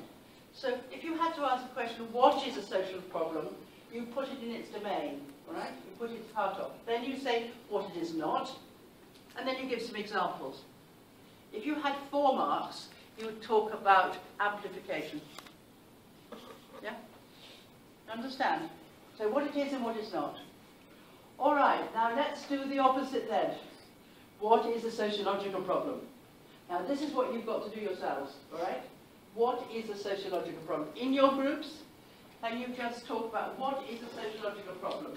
So let's change this.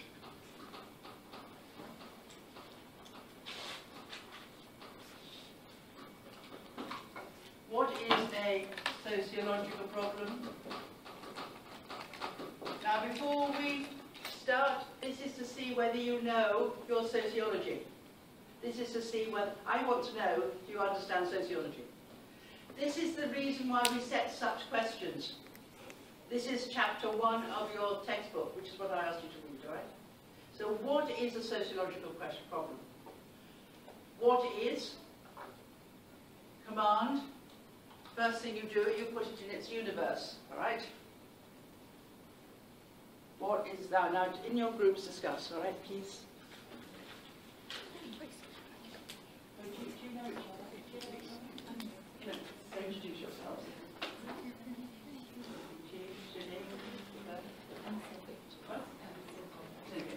Right, so you talk to each other about this. Understand how to do it? The model. All right? Do you understand what I'm asking you to do? All right? What do you think? Right, do you know each other, you two? Good, good. So you just go. What do you think about sociological problem? I think it's like about what happened and you ask why it happened. I think. But what happened? So you need to cite examples. Let's do the first part. Should be a Put it in its definition of domain. sociological problem. Put it I in think its so. domain. What is a Before sociological they problem? ask What what is it part is, of? so Then should be do the the rest. common, the mean, Don't look like it up, don't look it up, what don't is pick up. social problem is should be the definition of the sociological problem. Then we give you the example of the sociological problem. What is the definition? Yeah, the thing is definition. I think the sociologist thinks it is a problem, and they investigate and discover to to show this problem. I mean the sociology. Just think, what is a mathematical problem?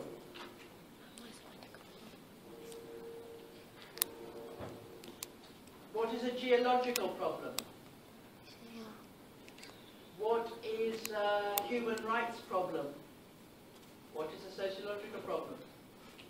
Think. This is a hint, all right? You don't have to answer the question what a mathematical problem is, just a hint for you.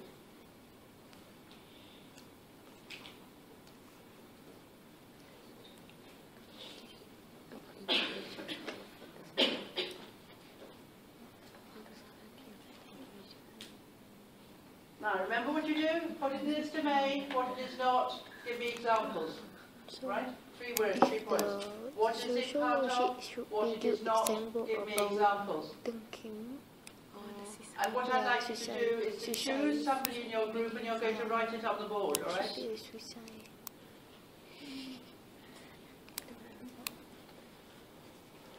Don't read it there, just think about it. You should know, all right? You should know. You should have read it before anyway. All right. I'm going to number you, all right? You are number 2 and you're number 3, all right? Because there's numbers that have to come here. You're number 1, 2, 3, 4. 1, 2, 3, 4. 1, 2, 3, 4. 2, 3, 4, 5. Actually, no, you could be 1. 1, 2, 3, 4. Right? As long as you don't. Right, they're numbered, all right? You're numbered. I'm going to ask number 2s to put it on the board, all right? So number 2s will put it on the board. Your board will be here. And you're going to put it on the wall, right? So who's 2? Cheryl, all right. What do you do first? You just want to, it's part of the domain of, then what it's not, then it can be done. It's not in there. It's not in there. Come on, think. Just discuss with your friends, all right? See your name? Right. Is it the study of Are you stuck? the society of constraint emotion? Suicide.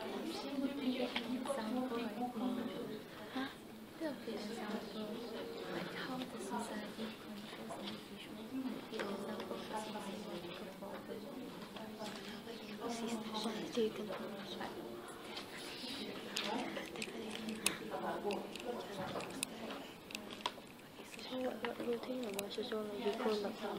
Give me examples. What is the definition?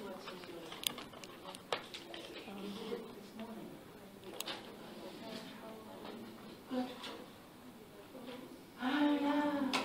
You understand?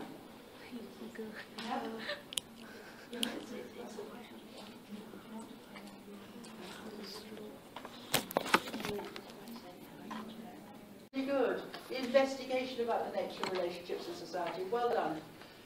What have you done? Yeah? Is the study of the problem on how the parts of the society work together. Right. It's the study of, it's the questions sociologists ask about how the parts of societies work together. It's a little bit more, I would say, that's more of an example. I would say it's a problem about the nature of relationship, but good, all right? You're beginning to understand what I'm looking for. Don't just say it's a study of, because it's a question, it's questions asked. A problem, a mathematical problem, is a question, isn't it? All right, now what have you put? Studying something that goes wrong with the social institutions. No, absolutely not. Is it? It's not with what goes wrong with social institutions. That is more of a social problem. It is sociologists ask questions about the nature of social institutions, about the nature of relationships.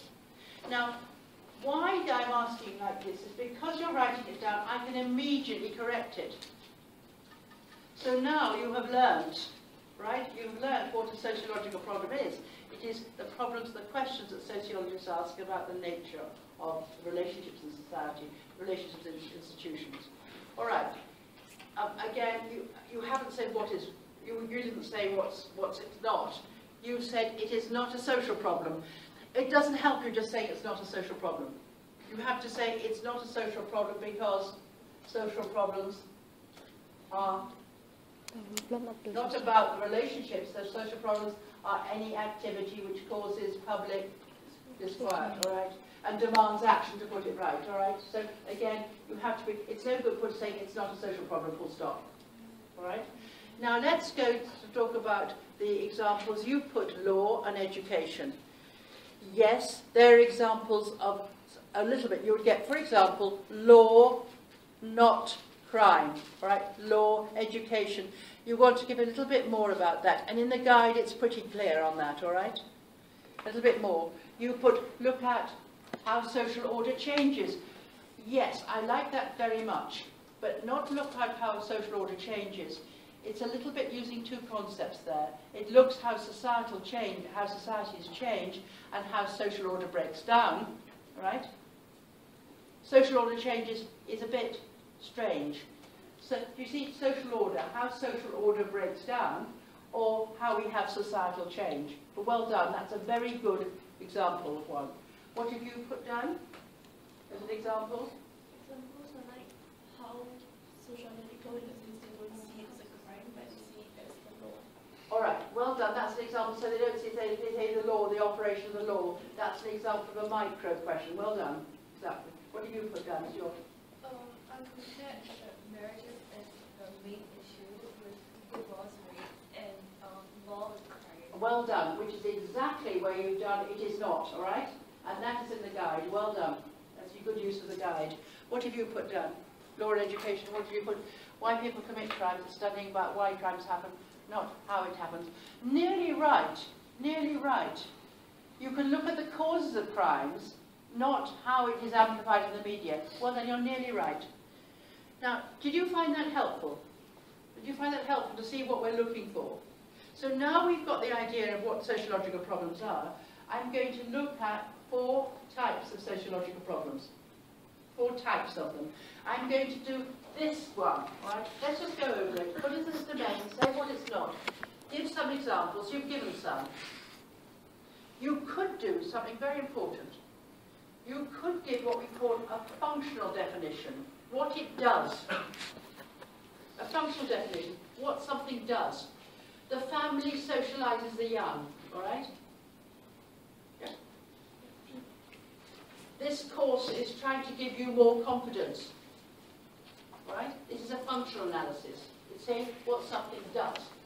A pen writes on the board, yes? Or the opposite of that is the substantive definition, is what it is. Its characteristics. This is a white stick with a black top. So in terms of examples, you can actually talk about, when you're giving examples of anything, you can talk about what it does. Sociological problems help to answer the nature of the society, or sociological problems are crime. All right? So we can give examples of that. And then we've got to explain one of these in detail. And we're going to do that now. I'm going to explain 4 sets of sociological problems. Now this is what we're going to link to chapter 1 to chapter 4. Yeah? Happy? Looking at your face, are you happy? How do I know you're happy? All right. Now, the first one we're going to look at, which is your question, which is what you brought up very nicely, we're looking at the question of social order. Now, it's a very important question. Question of social order, the problem of order. Question of order. Give me another word for order. Question of order, question of, what? No, that's not another alternative of word order. Norms keep order, yes? And I want an alternative to order. What's another word for order? Structure is what causes order. Yeah? Another word? A bit louder. What? Right? What? R-O-L. No, that's not another word for order. That's a cause of order. Now you see what you're doing is not giving me you're saying, it must be in the thing I know. This is basic stuff. If something is ordered, Timothy says structure, which is quite right, it's structured. But give me another word for order. If you say something is ordered, it is...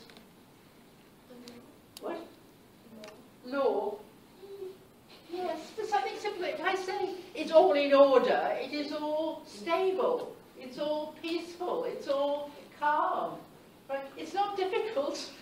You know, the thing is, you think it must be difficult. If I'm looking at the problem of order, in your own words, is why is society stable? Why don't we have revolution? Why don't we have, well, why doesn't order break down? Why don't we are all sort of at each other's throats, right? Order. Why do we have order? So it's the problem of order. They're interested in why we have order. Think about the Philippines at the moment.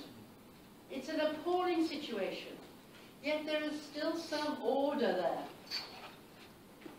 Amazingly, there's still some order. How do we know? It's because deviant behaviour is punished. If people start stealing from other people, it's newspaper headlines. People behaving in an unsocial way. Order. Singapore is known as a very ordered society. We can predict things are going to happen. For example, this morning I got up and I knew it would take me less time to get here than it normally does. There's an order to it. Social world is patterned. We know how to behave in a world. We know when you come in like this, looking for where time to sit. You don't sort of rush up and give me a hug. You know you have to sit in your seats. There's order. Why do we have order? All right? This is a major problem. Now, some people, some philosophers think, people like Hobbes, that without society, we'd be in total chaos. We'd be angry with each other, we'd be literally murdering each other. Whereas some people say without society itself is creating disorder. There's a big debate about order. What keeps society together? Right? So we're going to look at Durkheim, Weber and Marx on the problem of order. Right? So when you're comparing your theorists, one of the things you want to compare is a sociological problem of order. Why do we have order? Now, in your groups, I want you to be sociologists. I want you to be sociologists now, all right? I want you to think, why do we have stability in society, right? When you try, just think about it yourself. You be a sociologist. Why do you think we have stability in society, right? Have a go. You try and think, empathize. Why do we not have disorder? Do you understand? Try again, right? Try. Why do we have? You'll be punishment. Who punishes you? Government. So why is the government allowed to punish you? Huh? So it's a question about law. It's created by people, right? So again, you obey because of sanctions, right? Otherwise, if you don't obey, there will be problems, right? And again, in some places, for example, China, the rule of law is problematic in business. That's why it's difficult to trade in China. Yeah? Because the law is not necessarily the same for everybody. Right? In your table, what have you got? What have you got? What keeps people in order? Well, why do you have stability? Why don't we have rape and pillaging around? Why don't we, completely run riot? Why not? What reason? Come on, think. Listen, you've left your common sense at the door, right? I'm not asking you a difficult question. I'm asking you to think. You think, this is sociology, it must be really difficult. These are questions we ask every single day. We go back to first principles. Tell me, this table. Why is there order in society? Because there are rules that we have to follow. Sorry? There are rules that But we have who to follow. creates the rules? And why do you follow them? Because everyone doing it. Because everyone's doing it. Why is everyone doing it? It's a need. What? It's a need. What?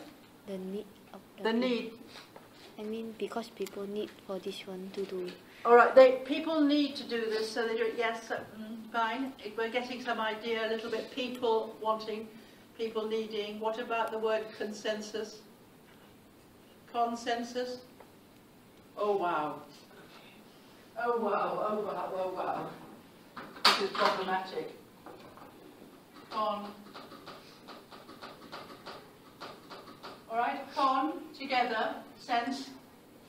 An agreement, right? There's an agreement that the rules, the laws are correct. Therefore, people will obey them. All right, happy now? Right, here, the people have made the rules, made the laws, right? In this sense, you are much better. If you don't, then you'll be threatened, right? What's this table? Timothy's table. Timothy, what do you say? Why is that order? Basically, I think it's because there are certain expectations that we have of each other, which play off each other, and there's an exchange. Oh my gosh, you're an exchange theorist. That's very good. I don't know about that. No, that's an exchange theorist. Again, we have expectations of each other. We know how each other's going to behave. Where do you learn these expectations? Some society. I mean, it's a, I don't know. It is absolutely, it's circular. We have, but where do we learn this? How do we learn it? Through the processes of socialization. So we're looking at socialization processes in terms of expectations. You said roles, but again, what it is about roles, you are socialized into your roles. And therefore, the problems can come up when people are not socialized properly into their roles. So again, we're looking at why that happens. What holds society together? Now, do you understand this problem? There are debates. If you're a Marxist, you'd have a very different view about it. What holds society together is simply about need. You'd have to work. You have to work, therefore you have to obey, because you have to work because of the relationships in society. Right?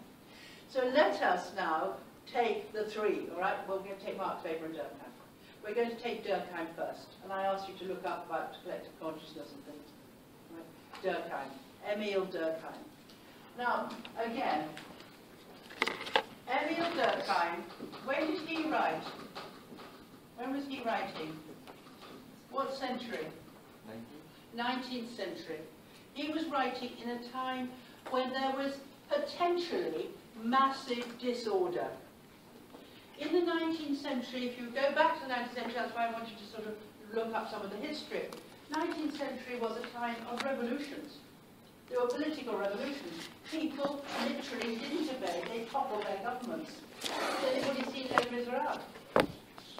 It's about a revolution, right? Again, people toppled their governments.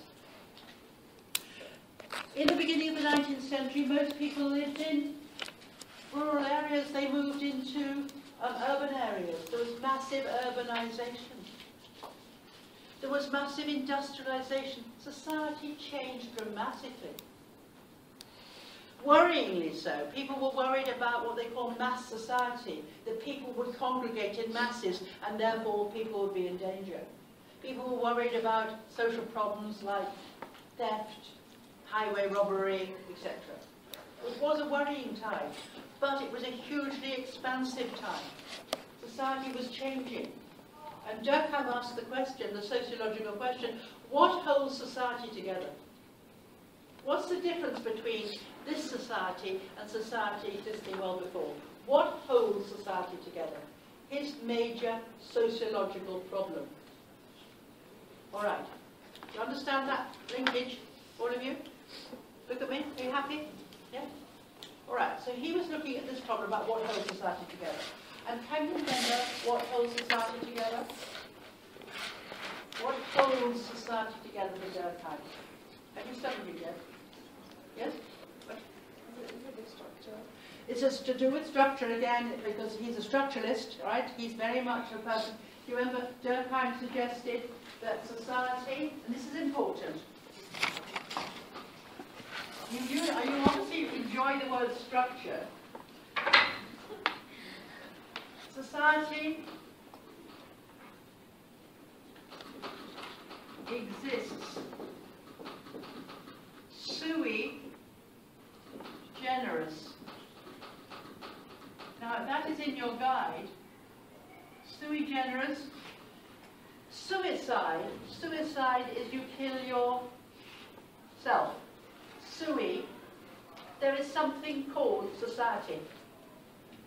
Right, suicide, there is some society exists.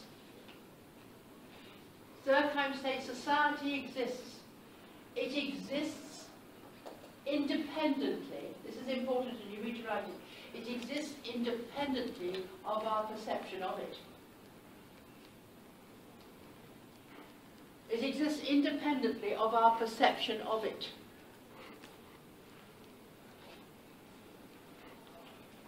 What does that mean?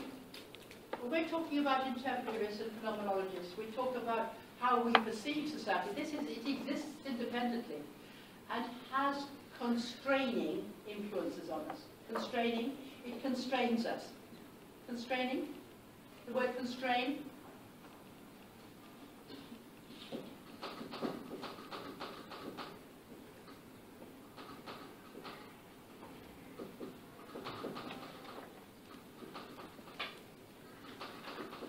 To constrain someone is to control them. If you constrain a prisoner, you control them.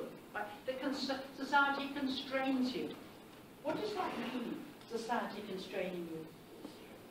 Restrict, well done, that's a very nice word, well done, Risha.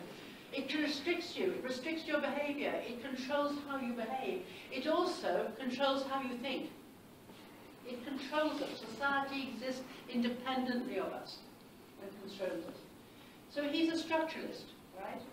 Very much a structuralist. He's structuring our behaviour. What we think, what we do is determined by society, right? Because society exists sui generis.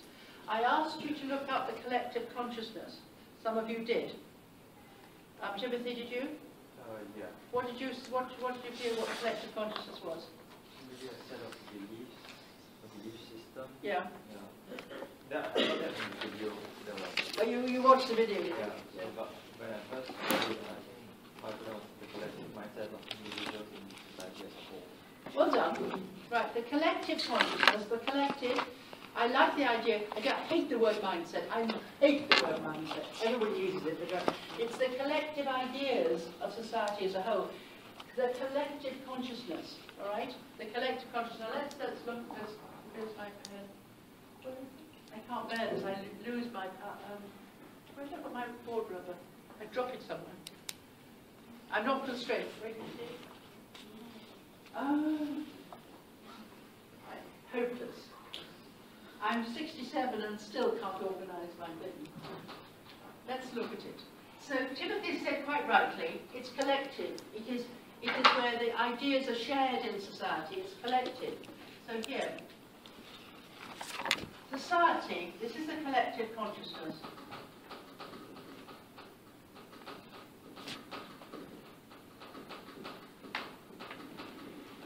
And these are the individuals in society.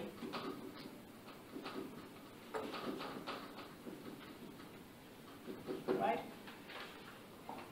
Individuals have ideas, right? Individuals have ideas. They have religious ideas.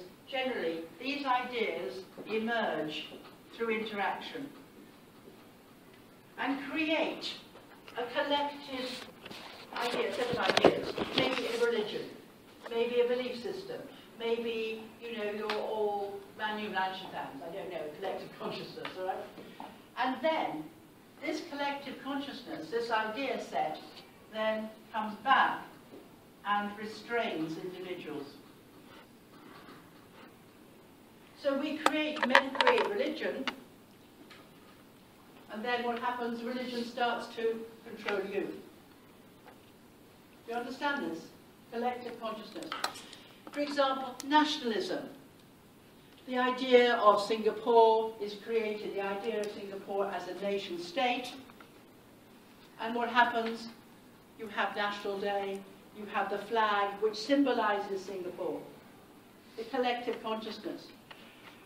He did a very, very important study of the Aboriginals in Australia, how they were kept together, where their shared belief system.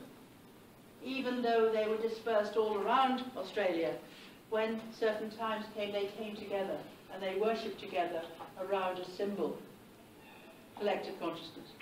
And it constrained them.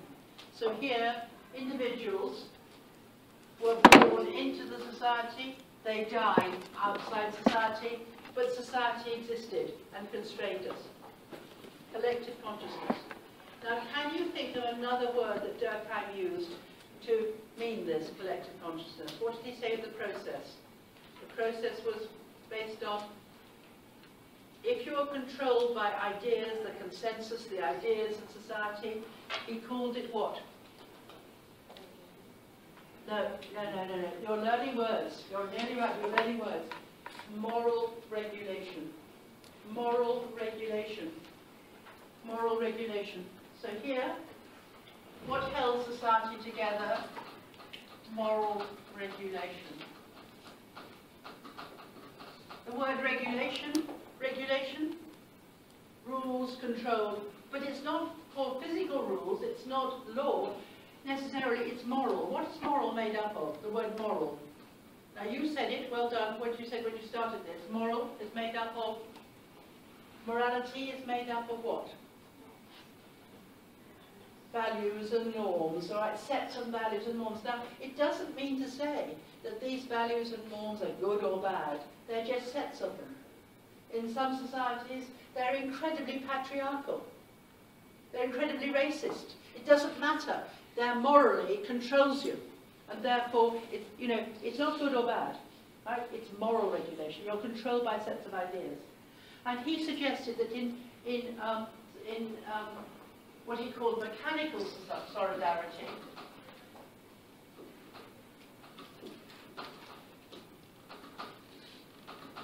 right, the word solidarity, structure, solid, right, in mechanical solidarity, which were simple societies, if you remember, mechanical society, simple societies, societies were held together by moral regulation. So religion in these societies was very important. Why did you need to be held together like this?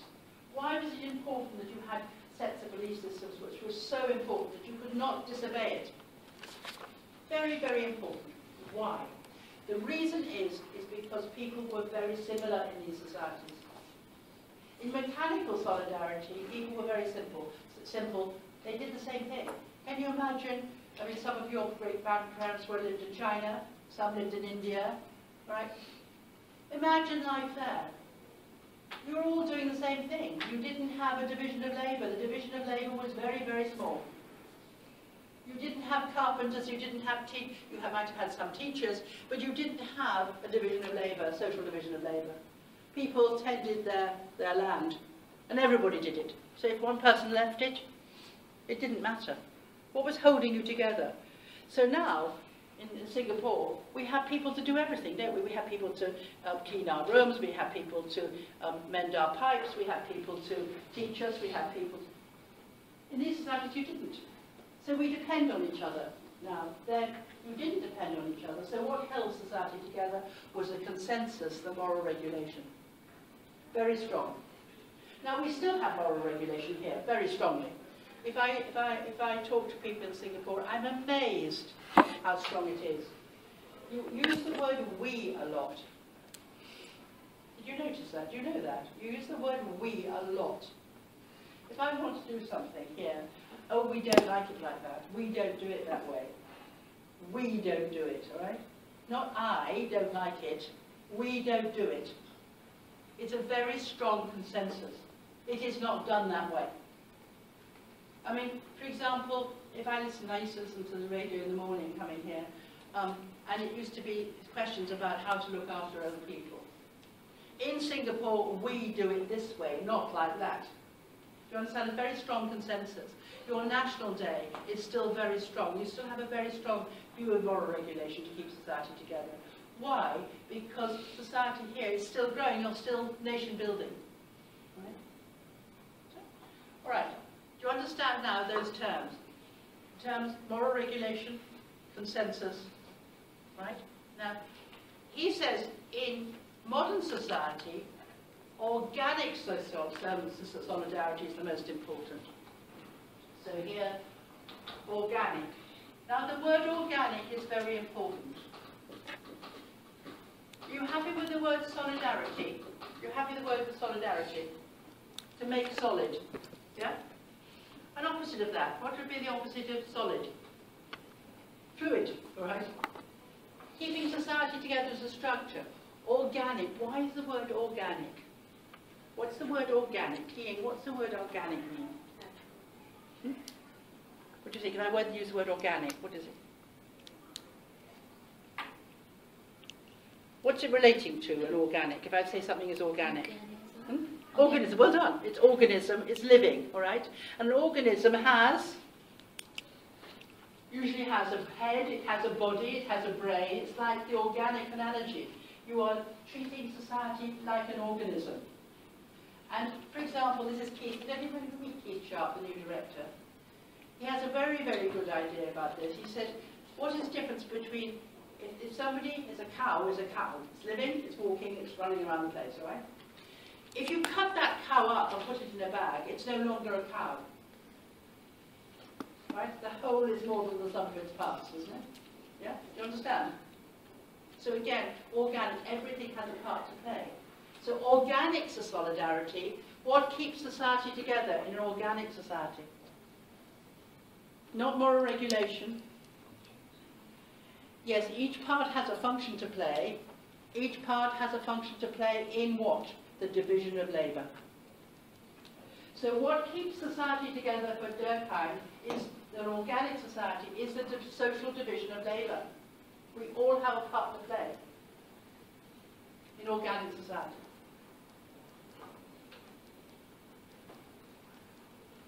So Durkheim has two forms of reasons why we have social order. One is what? The first one is how is social order kept? Through moral regulation or social integration is the last one, right? Social integration. So here we have this idea of social integration. Social integration, people are integrated in society. They're integrated through the division of labour, integrated through the processes of socialisation into your roles in society. Do you see how it's all linked to chapter 1? Chapter 4 is linked to chapter 1. You need to talk about socialisation. So you're socialised into your culture, into your values, moral regulation. You're socialised into your place in society, social integration.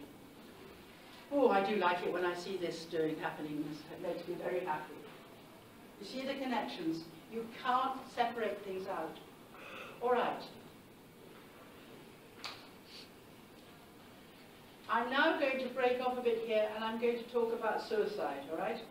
I'm going to link this to suicide.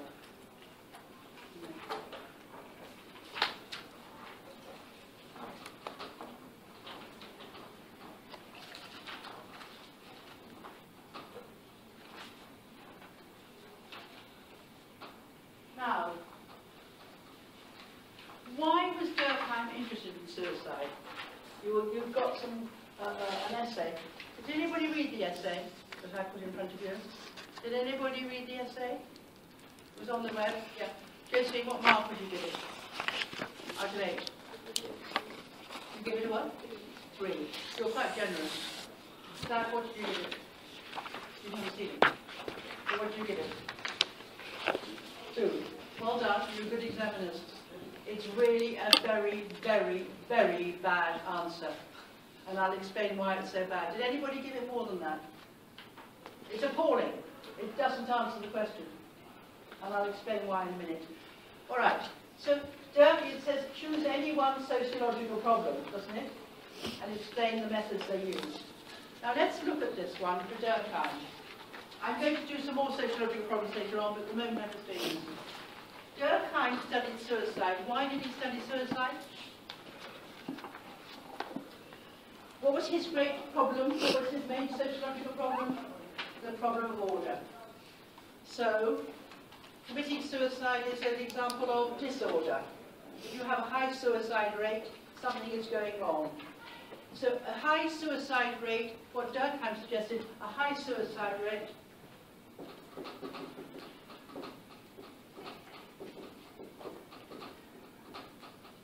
equals a pathological state.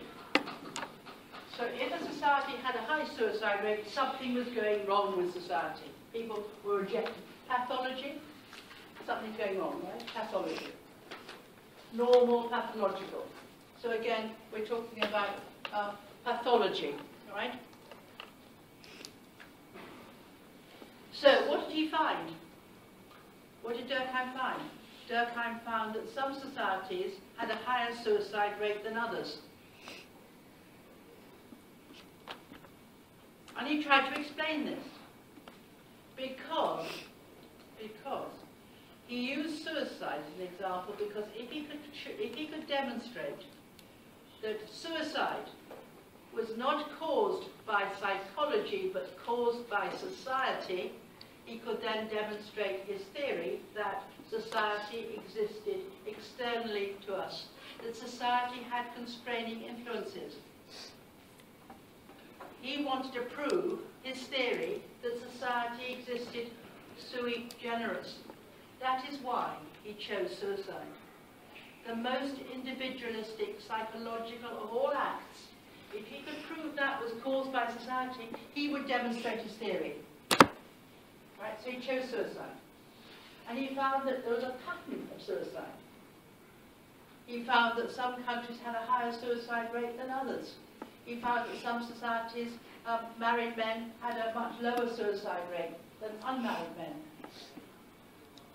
All right? So he chose suicide. The reason he chose suicide as his problem, which is a psychological problem, is that if he could prove that suicide was caused by society, he could demonstrate his theory. That is the answer to this question.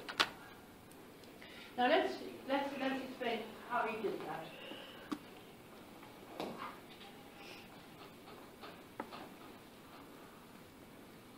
Remember, he found that patterns were the same in most societies.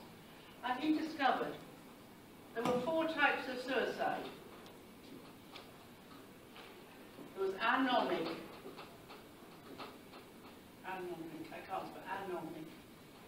I can't spell that. Anomic suicide.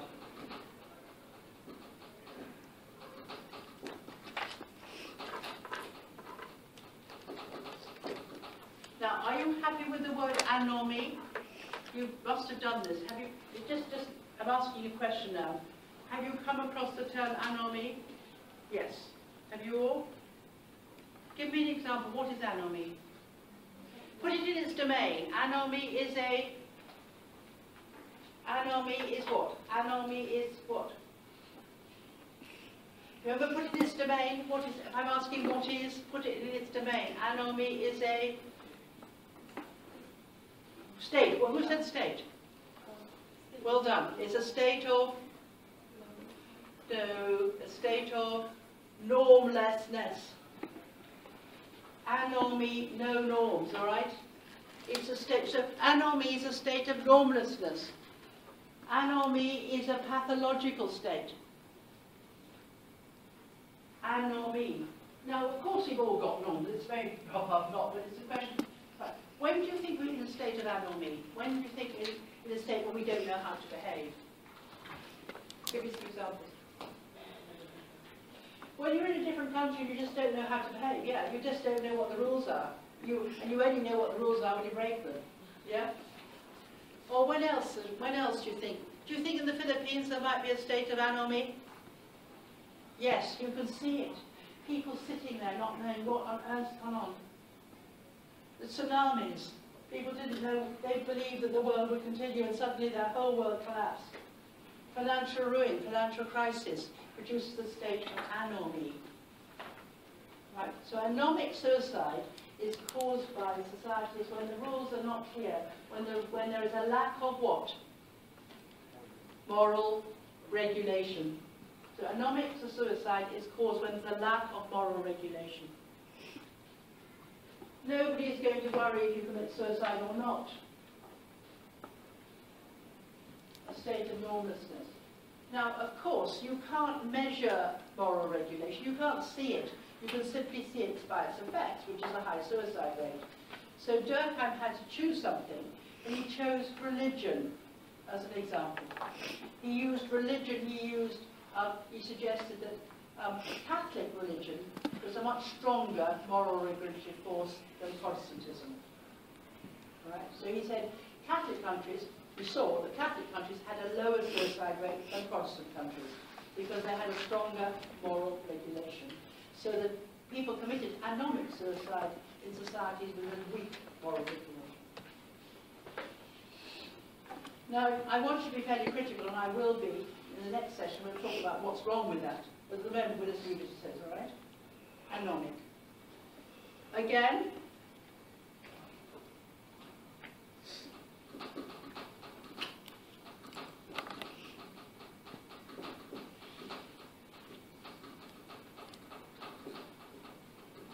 egoistical suicide.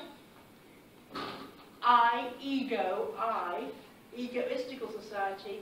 Societies which were incredibly individualistic, or when people felt that they didn't need each other, when they felt it was themselves, heavily individualistic.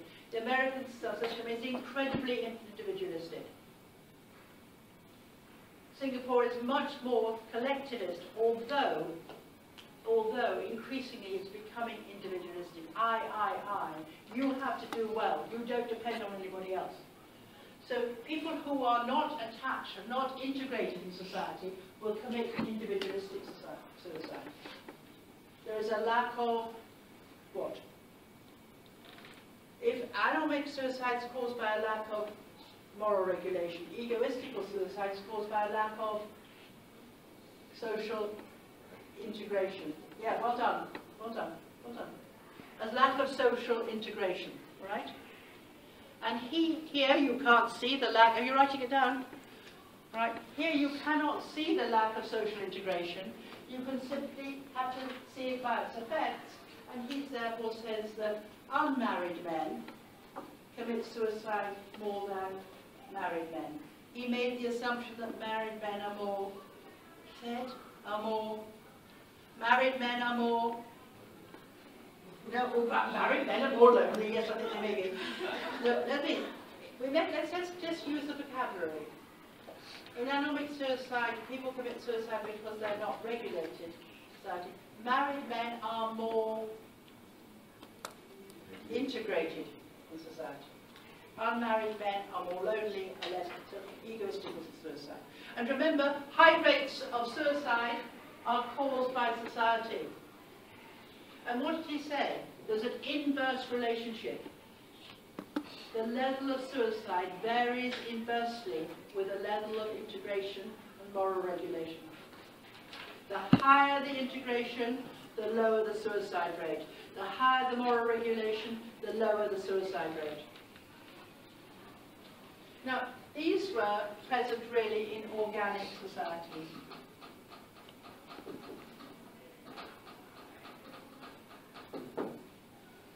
In mechanical societies, it's the opposite.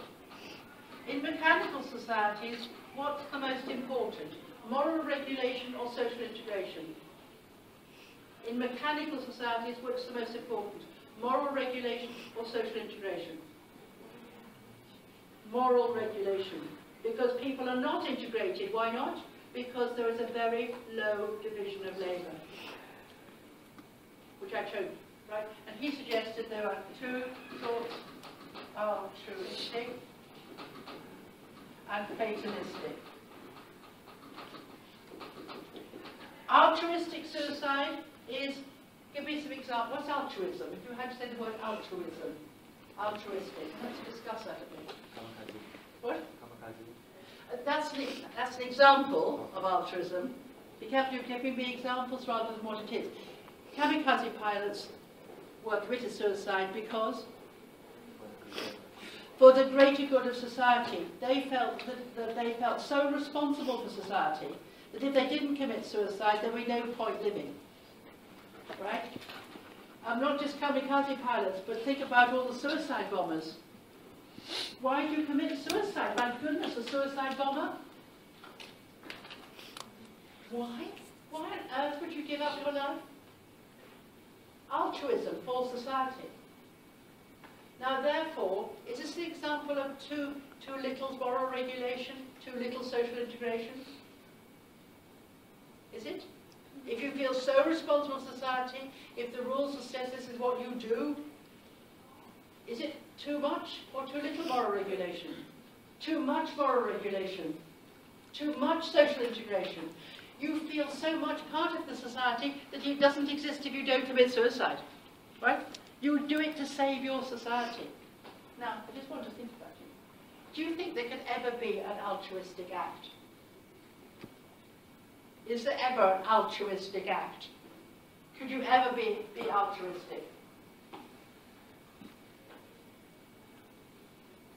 Do you understand what I mean by altruism, right?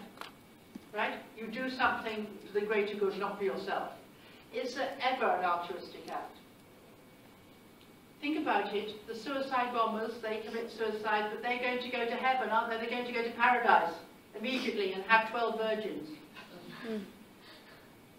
Is it altruistic? No, because they're going to get something better when they die.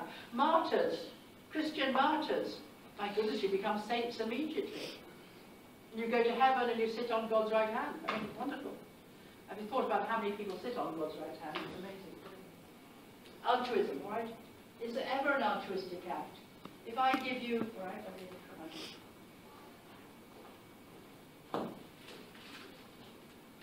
here's a present for you. There's a present for you. I want something back. I want something back. I have a nice smile. I got a nice smile. I gave it to you because I wanted to smile, right? You're still keeping it. You gave me a smile. Do you want to, is there really an altruistic act? No, there might be. There's a big debate about whether it is. But at the moment, we need to think, because altruism is here. The society is so strong that it doesn't exist. So there's too much moral regulation. There's too much social integration. Fatalism is really when there's no way out. Now, you might have been listening to the news, watching the newspaper. You had that Malaysian boy that's just been let off the death penalty. Are you following it? There's a drug dealer here. Oh, you're not even watching the news. There's a drug dealer who has been in prison since 2009, and he's just been let off. He doesn't have to have a death penalty. I never knew that you could be on death row here for 4 years, but anyway, he was. He could at one point have thought, there is no point living. Right? There's no point living. So you often get, it's quite extraordinary, you often get when people die.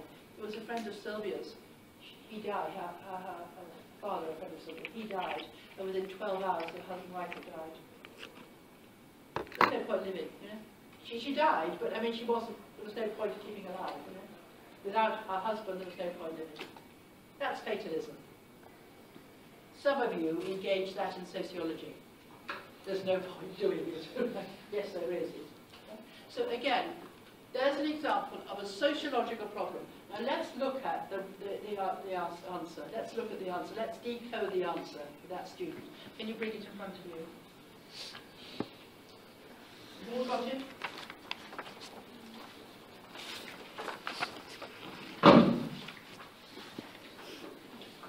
Have you all got it in front of you?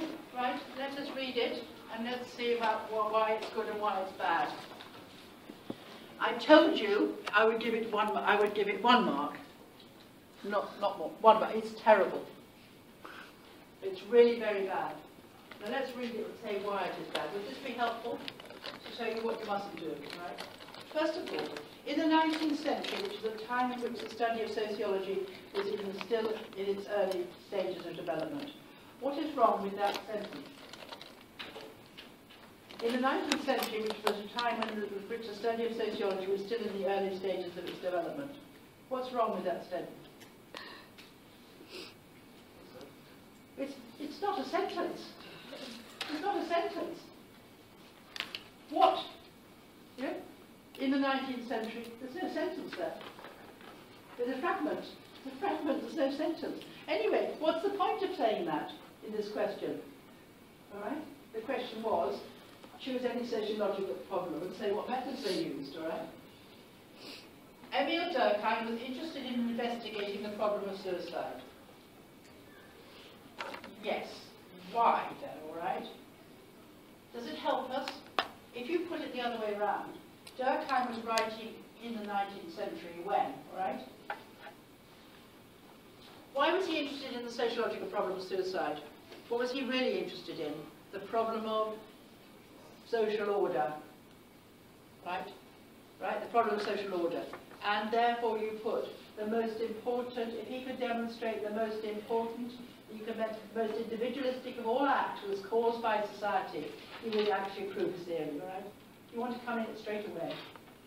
Now, the next thing is, from his influence of Auguste Comte, what was his influence on Auguste Comte? What was Auguste Comte's influence on Durkheim? Auguste Comte said what? Yes, Jessie? Yes, actually, it is. Yeah, he got from Auguste Comte the concepts of biological analogy. He got the concepts of positivism, empiricism. All right, the sociology was a science, the scientific approach. So you didn't put from his influence. You have to say what influence. All right. He wanted to study sociological problems that could only be explained sociologically. You mustn't ever use the same word. What do I mean? He wanted just to demonstrate the fact that the most single, the most important, individualistic of all act was caused by the structure of society. All right? Do you understand where he went wrong, or she went wrong? In his research, he used official statistics. No, he didn't. He used statistics. He actually had to gather his own statistics. They weren't official at that time. Right? But he did. Instead of other methods, popular in qualitative research design, such as statistical observation. Why did he use statistics? Not because he did. You can't use qualitative research designs in finding out suicide. You can't interview and do participant observation of suicide. So again, this was a nonsense thing. He made a nonsense connection. Right? A nonsense connection. Here, he used statistics. Why did he use statistics? What? Yes, in order to do a causal analysis, because he says you should treat the social statistics as social facts. Durkheim said you should treat facts as things. Do you remember? Things which can be measured. He used statistics not because you didn't want to use qualitative methods, because you could. It's much more problematic. He said statistics could make the causal analysis. And he made the causal analysis between the suicide rate and the level of... No, he made the suicide rate and the level of marriage, the type of religion, which was a reflection of social integration and moral regulation. Right? Firstly, he argued the fact that suicide rates can be explained in terms of psychology of the individual. What? He argued against the fact, all right? He argued against the fact. He didn't argue the fact. To argue for something is to say it's a good thing, right? Instead, suicide rates could indicate clearly that rates in Protestant countries than in Catholic countries. Doesn't say anything. The suicide rates in Catholic countries were lower than Protestant countries, which indicated the level of what? Moral regulation, all right? And they remained constant over time. Durkheim argued that, therefore, that using the psychology of the individual to explain variations in suicide rates were not reliable. Huh? That's not what he said at all. All right? Generally, this is a very, very, very bad answer. Why is it bad? Because they haven't what we call located the debate. They haven't said what the main point of Durkheim is, and they've got Durkheim wrong. Now, why do you think they got? Why is it so bad? What do you think the student did? Trying to explain why they behaved, why it was so bad. Can you think about it? Why? How did this happen? Did the student know a lot? This student knew a lot. Did the student understand anything? No. Didn't understand it. They knew a lot, but didn't understand it.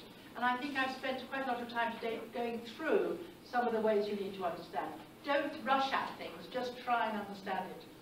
And they learned it off by heart.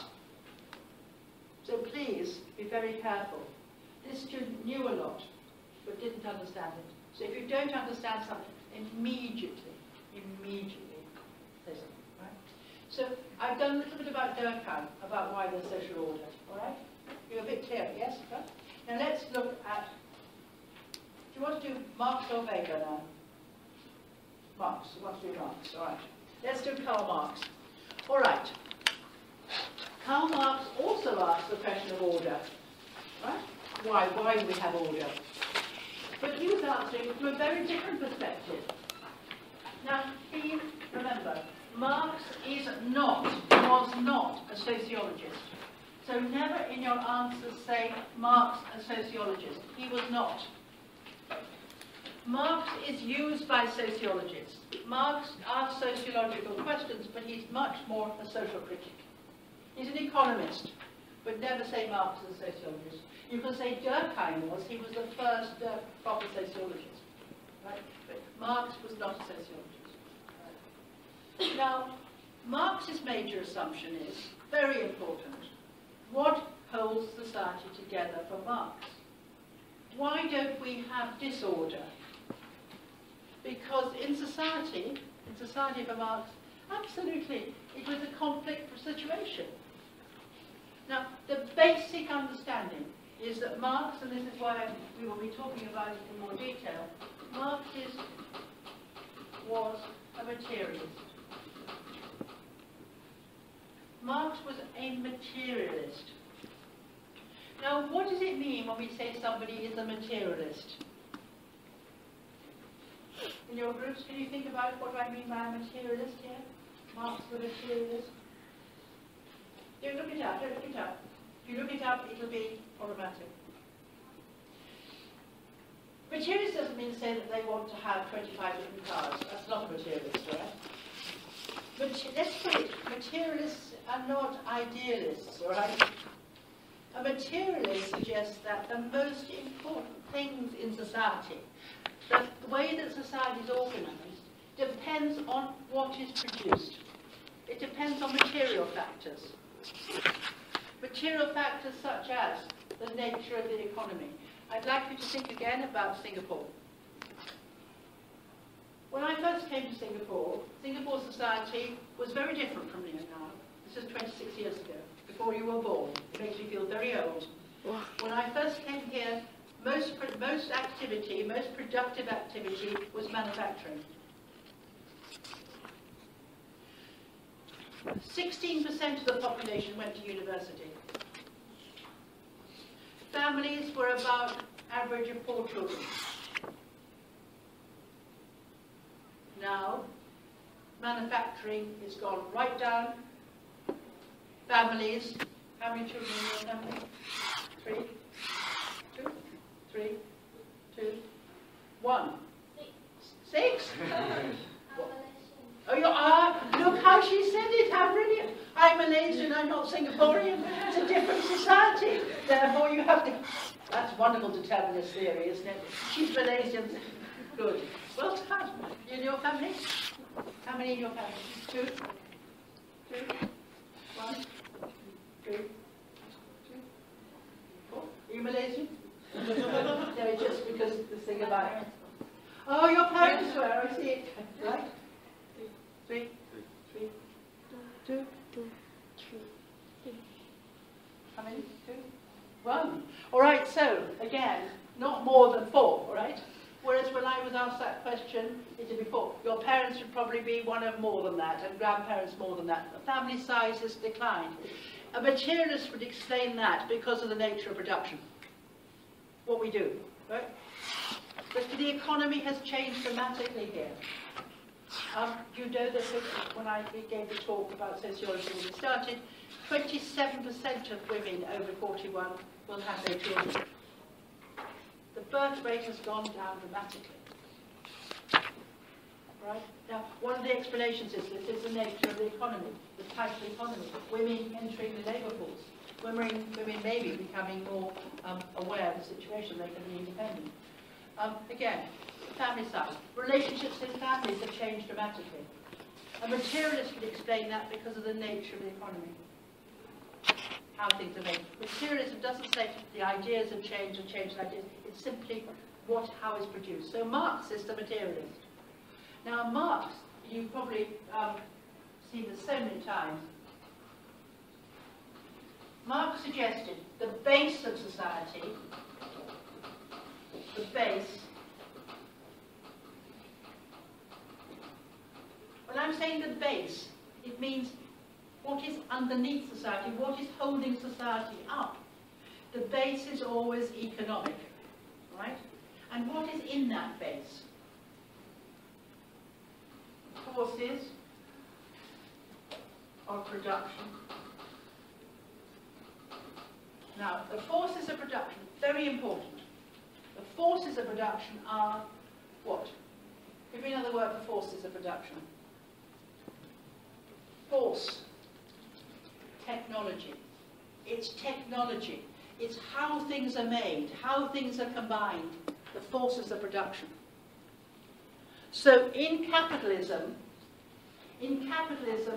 how are things combined? The most important factor is capital. Ownership of capital. Now think about ownership of capital. What is capital? Is this capital? My necklace. It's real stones, but is it capital? No. Why is it not capital? Cash is not capital. Good? Well, excuse me. I think it's very pretty. Josephine, in your own words, well done, but tell me, it's absolutely right. It isn't producing income. It's not reproducible. Capital, in capitalism, capital is used to reproduce more. Land is used to create rent. More. So, you are very naughty. Again, you're using things in order to create more. Capitalism is the ownership of capital. So in capitalism, it's a different organisation. For example, in feudalism, land just gave you the amount of land to live on. It didn't produce more. Right? So in capitalism, Singapore is very much a capitalist society. So the forces in technology, in capitalism, you're using land, labour and capital to create things, to create more capital. Right? So it's the forces of production. Now, when these change, it'll change the relationships. Now remember, we talked about relationships in society, relations of production. Relationships of production are what? Give me another word for relations of production. Class relationships. Class relationships, relationships of production. So class relationships will change according to the nature of production. In capitalism you have the capitalist class and the working class. What is the nature of that relationship? That's what we started the class on. What is the nature of the relationship? What's the nature of that relationship? Between the classes, what is the nature of the relationship? Is it symmetrical or asymmetrical? Asymmetrical. It's based on and conflict. Yeah? It's a conflict relationship. It's both conflict and dependency. You depend on each other. The working class depend on the capitalist class. The capitalist class depend on the working class. But it's a conflictual one. Interests. The interests of the capitalist class are going to be different from the interests of the working class. It's conflictual. So this base, this what is underneath everything, will, now the word is very important, determine or structure all other social institutions in society. So here, this will determine all other social institutions. For example, what are other social institutions? Give me some examples of social institutions. Give me the institution, not the school, the education institution. Right? Remember what institutions are? Sets of relationships. Schooling. So we'd have education. What else would we have? Family. What else? Political system, right? Yeah, that's right, the political system. So the political system has changed in Singapore. Massively, it's changed. You've now got political parties that are competing for power. It has changed. Why has it changed? If you're a Marxist, you have to look at changes in the base. The cause of change has to be seen here. What else? Religion. Family. The state. These are all determined by the nature of production. So when this changes, it changes the superstructure. Now, for Marx, why have we got order? what is in operation to create order? Because this is the question he's asking, the sociological problem. How is order maintained? How do we have social solidarity? How do we not have a revolution? If it's not in your interests to work, why on earth do you work? In what way? Marx was actually kind of against the whole industrial capitalism. He wasn't. He was very pro-it. Yeah, I mean, yeah, sorry, he was very pro-it. So he related it towards physical material and how people want more. And why do people want more? That's not really materialism, but anyway, yes. Why do people want more? No. Marx didn't say people were selfish. No. Durkheim said people were selfish. Without society, people were selfish. Marx said people are creative, not selfish. So why do they not revolt? The question is, why do people not rebel? Why not?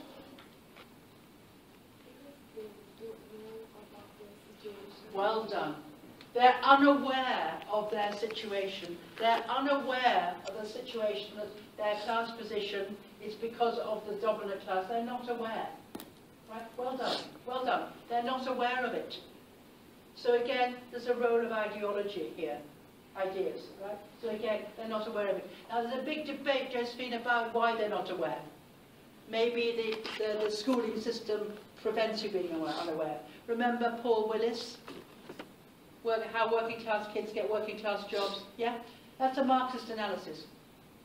Because they're not aware. There's no point working because I'm going to work in the factory anyway, so why bother, right? Bowles and Gintis, again, schooling in capitalist America. Ideas, right? But also something very important. I gave you this thing, he's a structuralist. It's dependency. You have to work to survive. So it's again the division of labour. So again, you have to work to survive. So the reason why you've got social order can be explained in two ways. Both, again, of necessity, right? And also because of ideas. So again, it's a very different approach, but using the same ideas about integration, socialization, but also ideas. But the ideas are not called the collective consciousness, they're called ideology. Yeah? So how do we have order? Are you clear? I'm only answering one question. So if you're going to compare two theorists for section 4, you can compare the question of social order. And in a way, both structuralist, both looks at the role of ideas, both look at the world of integration. Right? Now let's look at the final one. Any questions so far? You happy? Happy? How do I know you're happy? That's next week's class. Right, let's look at Weber. All right, Max Weber. Now, let me tell you a bit about Max Weber. When was Weber writing? Max Weber.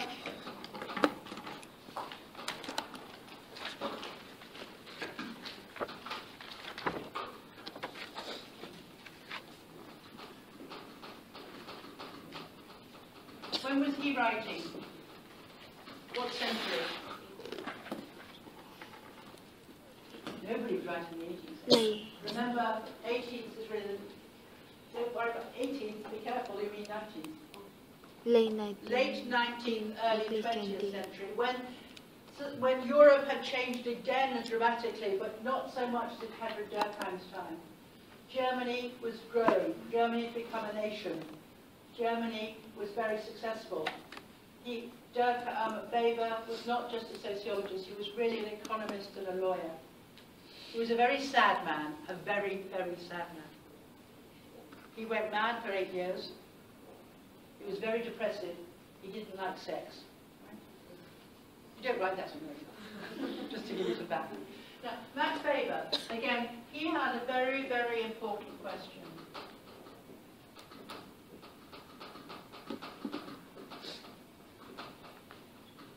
Why do men obey? Why do people obey? Do you understand the question? It's a sociological question. Why do people obey? Why do people obey rules? Why do people accept being dominated? Why do you listen to me like this in class on a Saturday morning, for goodness sake, where you should be playing or sleeping or having a good time? Why are you colluding in this? Why do you obey? Why do people vote? Why do people get up on National Day and put flags on National Day? Why do they obey? Why do children obey parents? Why do people follow Hitler? Right? Why do we obey? It's a problem of order again. Why do we order? All right, now, why do men obey? I'm going to do this quickly with you. You understand this question? This is a sociological question, right? Why do people obey? So why do people obey? Well, Weber really is a question, whereas Marx talks about economy, Weber's really talking about power. Why are men obey? We can talk about power relationships.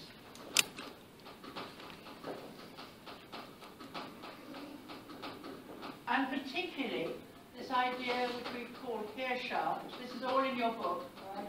Which is a word called domination. Domination. The idea of domination. All right? Domination. Why do men obey? Why do men obey?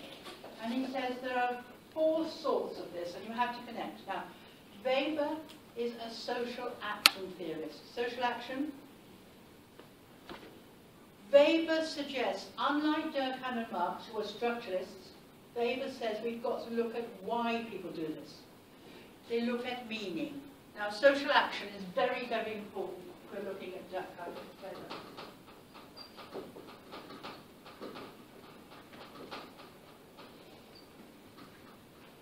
Now, Durkheim says people commit suicide because society is making them commit it or not making them commit it. Marx would say people obey because of the nature of the economy.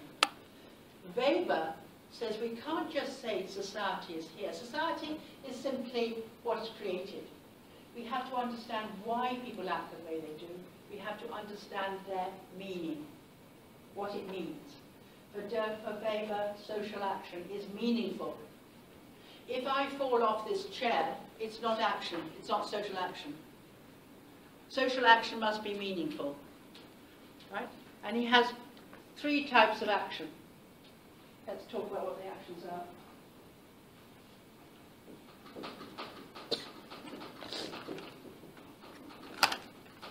Traditional action. People act in this way because they always have done. Parents will obey children. Go the other way around. Children will obey parents.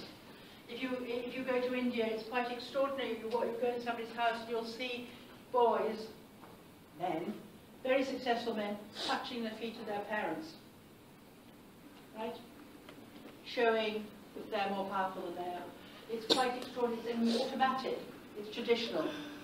Traditional behaviour. So traditional action. Then he has the idea of affective action.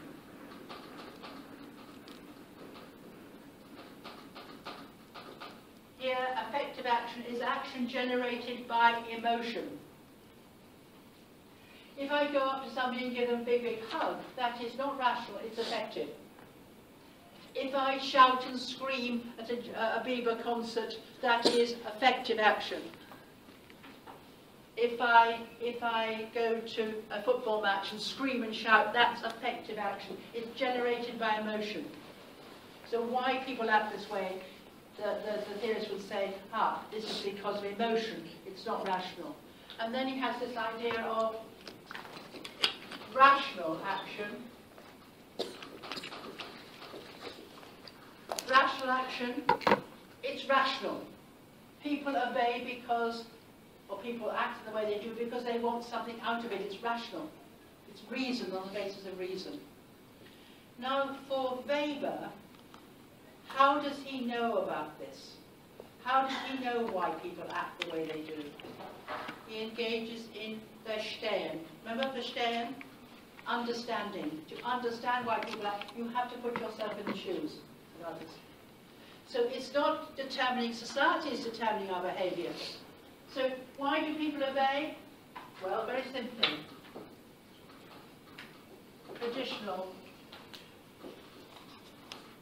domination. Kings and queens and monarchs. Right? Traditionally. Here, effective action would be charismatic domination. Now, let's just look at that. Charismatic domination. Have you come across that word charisma? Give me an example of a charismatic leader then. Hitler was charismatic. Why was he charismatic? Based on his words, his speech. His speeches did what? Insight. What? Bring across his ideas to the people. Yeah, was it just the ideas? Sorry? If you watch a Hitler speech, what are the people doing immediately when he's speaking? Heil Hitler, Heil Hitler, Heil Hitler. It's based on effective action. Right? He's very, very careful. Hitler's one. Who else is one? Give me another charismatic leader. Winston Churchill, again with his speeches, right? He was able to get Europe, Britain, out of a very difficult situation. Give me another one. A charismatic leader. Can you think of one? Janine, can you think of a charismatic leader? Let's think, people have been taught Obama. Obama has been a charismatic leader. Now, Obama is losing his charisma fast. Right? But why was he charismatic? What gave him his charisma? He was the first black president. It's incredible to be a black president in the States. He was able to do something that other people hadn't done. Hitler was able to do things other people hadn't done. They had superhuman powers, particularly, remember, 33 billion people voted for Hitler. They followed him. But it's not rational. It's to do with effective action. And the third one is, and you'll come across this when you do bureaucracy,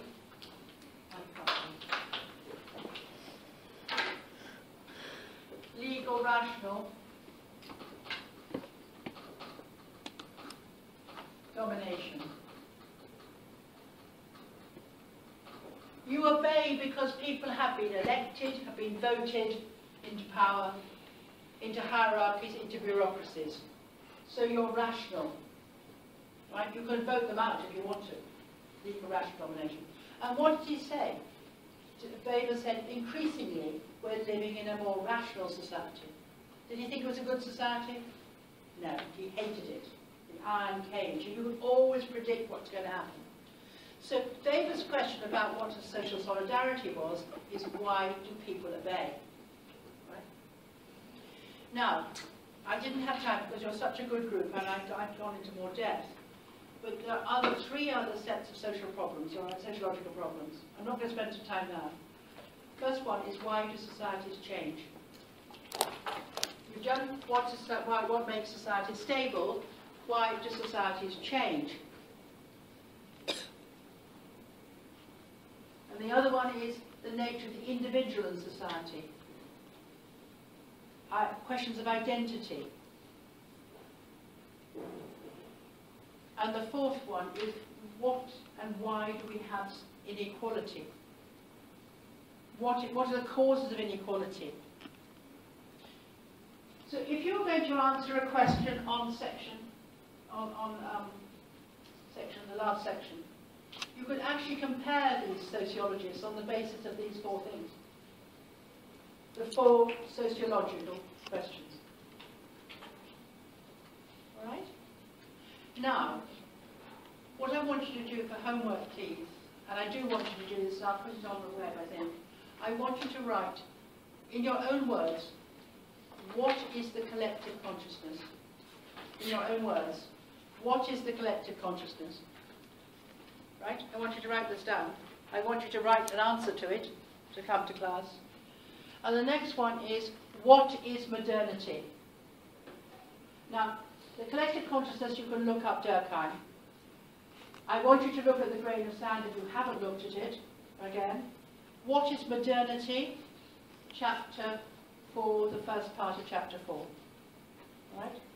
We're going to look at the beginning of the class, we're going to look at that, and then we're going to look at chapter 3, which you find very difficult. Ontology, epistemology, methodology. Yes? Is that okay? Sure? Now, I've spent time showing you and going through some theory with you today. All right? I'm looking at the assumptions I've given you, rather than simply giving you more stuff. I hope it wasn't all too new. I hope I didn't go too fast. But as you got some very nice answers, I was impressed. All right? Thank you very much indeed. We'll see you all next week. All right? And please do the work. And even if you haven't done the work, still come to class, all right? But I know you're in different classes, but I hope you're enjoying it. Thank you very much. You have in front of you have 3 pages like this. Yeah, 3 pages like this. You'll be writing on these, you'll be working on these, all right, as well. So this table, what I would like to do, when you're reading back, I want you to put it on that wall, all right? For you, put it on that wall as well. For you, I think you're going to have to put it on, this one, this is your one, right? And this is your one, this one's your one. I think you'll be the first one, you'll be the second one, you'll be the third one, all right? Put it on this wall. So again, you've got pens to write on, you'll be writing on here. All right. Now, because we started a bit late, I'm not going to ask you particularly to feedback individually, but I want to know why you're here today. Tell me, in this table, why you're here today, what you want to achieve, why you come here. To improve your writing skills, yes, that's exactly what it's about. Well, what, if you're saying improve your writing skills, what's wrong with your writing skills? What? Poor structure. Who said? You say. You've identified you have poor structure. For you, why are you here today? Jerome, why are you here today? Yeah, but what's wrong with your essay writing?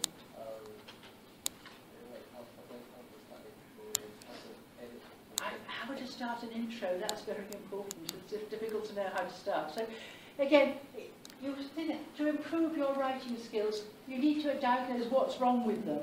Now, I'm a student. I've become age 67, I've become a student. I'm a student of Indian politics.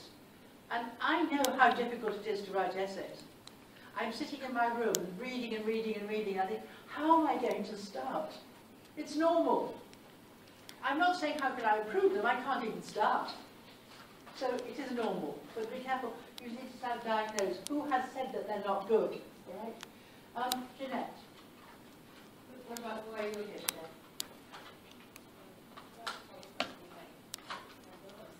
You didn't know how to start. It's perfectly normal. It's perfectly normal. You didn't have to start. All right, Kendrick. You want to find out. That is very positive. You want to find out what's in the minds of the examiners. You want to find out what they're expecting. Good. Anybody else got anything particular that they're concerned about? Regina, what are you concerned about?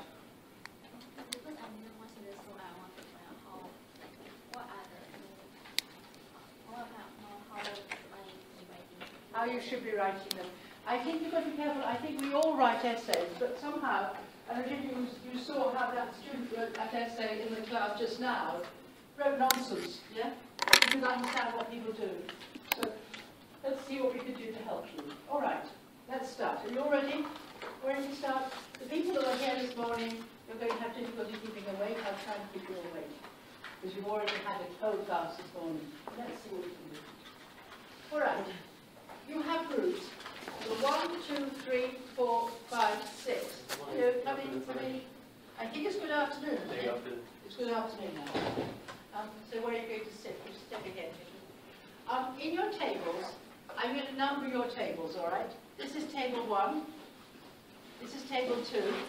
This is table 3. This is table 4. This is table 5. This is table 6. Right? Now, you've all got numbers. You're numbered, all right? You're number 2, 3, 4. If anybody comes in that one, right?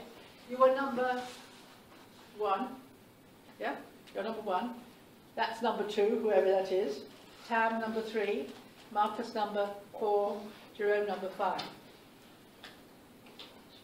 Teresa, number 1. Number 2. Regina, number 3. Number 4. We haven't got number 5. Number 1, 2, 3. 1, 2, 3, 4, 5. So when one number comes in, I'll have to, if number 1 doesn't come in, I'll have to ask number 2 to do it, right? So do you see what I'm doing? You've all got tables. Table 1, table 2, table. So I will probably say table number 2 to answer, right? Do you understand? So you're numbered. So you can't get away with it. All right. Now, what I want you to do is to discuss the reasons why you've come here today, right? Just discuss the reasons. And again, remember, it's how I will help you. The answers you give, I will therefore answer immediately and see if I can help you immediately. So can you have 2 reasons, all right? Discuss the reasons. And then number 2s are going to report back.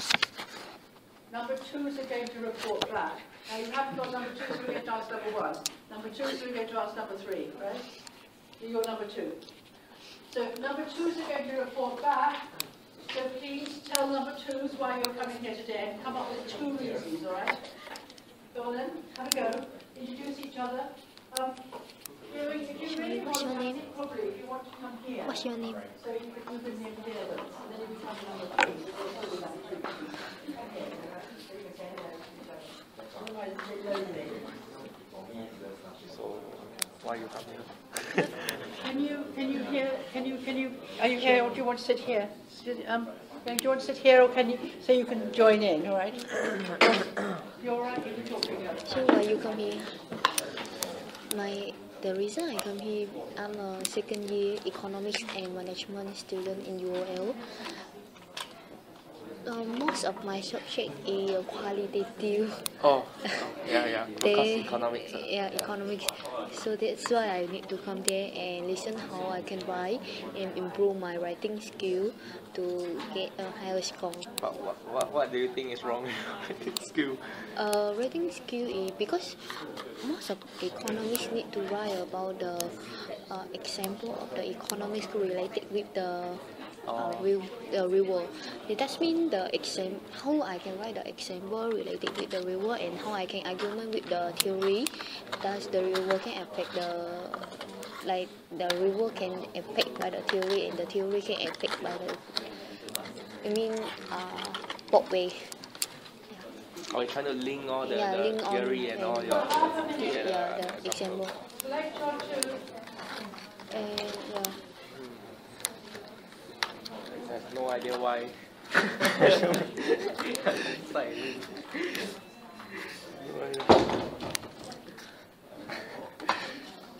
All right. Table 4, number 2. can I help you? Last time I do not know. They might pay. To understand the expectations of the examiner. Now, this is really, I am going to be spending quite a long time talking about this. How do you know what the examiners want? But I can tell you from my experience, I can't get my lecturers to tell me what they want. I said, what do you expect? What do you expect? So the idea that somehow they know, you might want to surprise them by doing something fantastic. But there are certain expectations, which is one, you answer the question. But you need to know what the question is asking. Right. So again, that's very important. And of course, we'll go through about how you can know about what the expectations are. All right. Yingwen, can you tell me your team, what did they say? How to have a better structure. Now, if you're saying how to have a better structure, better than what? Better than what? If you're saying better than, be very careful with these words. If it's better than what? Better than the current one, so you see the better than the current, so you want to do better than that. Because you want to get a first class honours. Yes, come on. You're here because you want to do well, not just a bit to go through. Well done. Well done. Well done. How are we able to see from the correct point instead of omitting everything from the textbook? memorizing and throw everything Oh, out. God, don't you ever do that to me. Yeah. So how can you get the main points? Now, points are important. Points are knowledge, but it's how you deal with that point that matters. It's not just go listing all these points. That's not what we're looking for. We're looking for your ability to deal with those, all right? Well done. That's right. That's a good one. All right. What should your answer? The correct way of writing the essay. There's no one correct way of writing. There's no one correct way of writing. I'm going to give you my suggestions. Chris New, who came, gave you some suggestions. I'm just giving you a few suggestions about how to do it. But let's make that a negative thing, not to write in an inappropriate way, by learning point by point by point from the subject line. Yeah, good. All right. Yusuf, would tell me. What did your team say? Oh. Did you not talk? Yeah, I know. What did you say?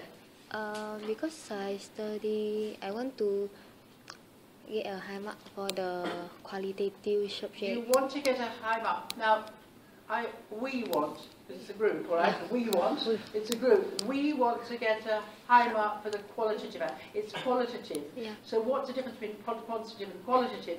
Quantitative, there's usually a right answer. In qualitative, it all depends.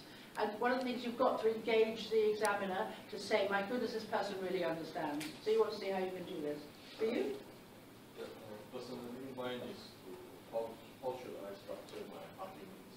How to structure an argument. A very useful way of structuring an argument is if, then. If this happens, then that follows. So I will be talking about how to construct paragraphs. You make a point, a thesis point, or a statement. You then can make another one opposing that. Or you can just make one, and then you explain it, and then you give examples. And you'll learn this by the end of the session. You make a point, you explain it, you give examples. You make a point, you make an opposing point. You explain it, you give examples, you give examples. If you use in your mind, if, then. If this happens, then something must follow. All right? Anybody got something different from that? Anybody got anything different? No? So let's revise that. You all want to do well on qualitative answers.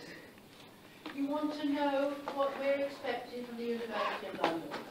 You want to know how to construct a proper structure of an answer, an essay question, in order to produce and convince the examiner that you're aware of things. You want to know how to construct an argument.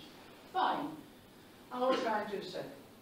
All right, I'll try and do so. And how do we write within the time frame? Ah, right. I'm going to talk about that now. Right. Next. Now, in your group, now remember you're in your group where I want to discuss the skills you were surprised at when you wrote essays in exam conditions. Now, have you all done essays? You've talked about better, right? Have you all been in exam conditions, all of you? You haven't ever taken an exam? Doesn't matter, you've taken an exam. Yes. Remember, this answer the question. I didn't say have to take University of London exams. You've all been taking exams, yes? So Lionel, you're going to take an exam. Can you remember what it was like to be in an exam condition? Lots of desks that rock. You've got little Hello Kitty badges everywhere. You've got little bits of chocolate to keep you going. You've got little messages to say, I'm an exam. You've got the people walking up and down the aisle. But imagine, when you come out of that exam, what were you surprised at? Right? What was surprising you? Now, in your groups again, can you just discuss what happened? I want you to imagine. Now, some of you is doing Max Weber. Again, I want you to imagine what it was like to be in that situation. You came out of that exam and you thought, wow, what were you surprised that you could do? All right? Can you see? Is that all right? You understand what I'm talking about? Were you surprised about what you could do? Yeah? Do you understand? No. Yeah, right? All right. Have a go. Talk, all right? Could you sit here? I think you don't, because I can see you. All right? Do you know anybody here? Oh, good, that's excellent. Oh, that's why you want to sit next to me, you sit opposite. All right. Do you understand what to do? Anything? Have surprised, what are your skills? What is your skill does? What is the skill does you surprise when you writing essay? When writing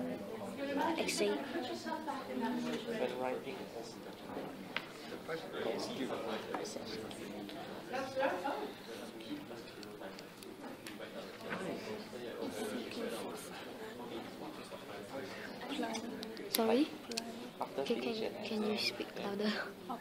do you Yeah. have any surprise with yourself that And you finish everything again?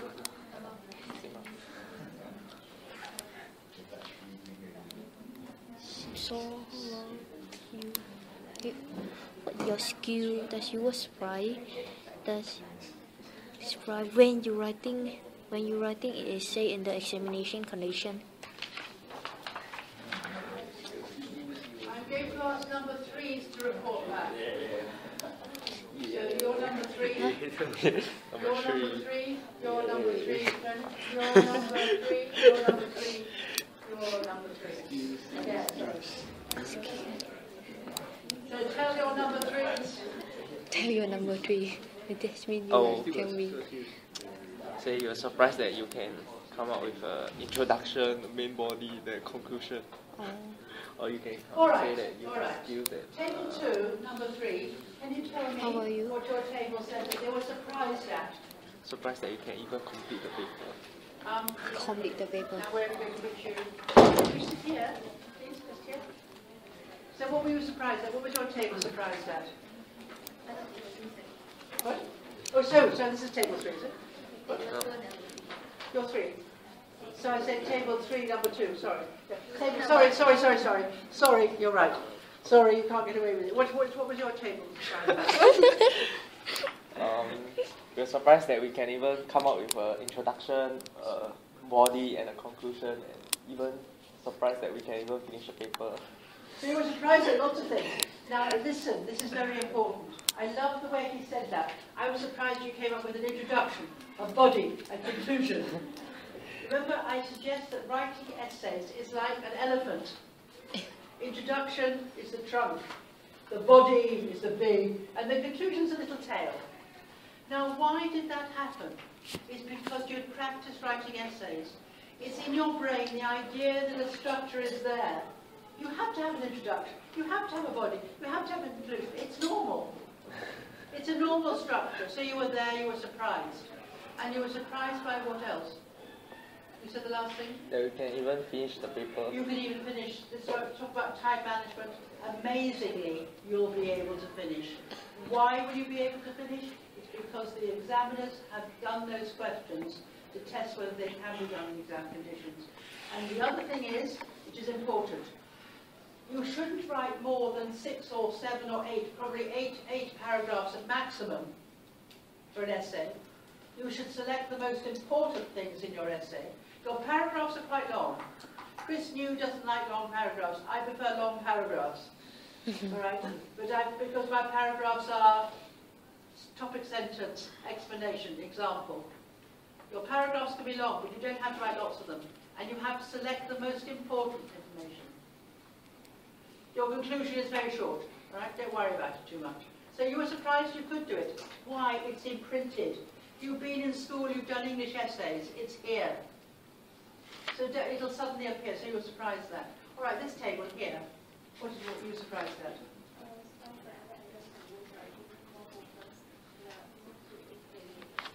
You were able to think clearly and you got it there. So when you see an exam question, you don't think, oh my goodness, here are the nasty dragons who are trying to trip us up. We don't do that. We try very carefully to make sure our question is clear so you understand what to do.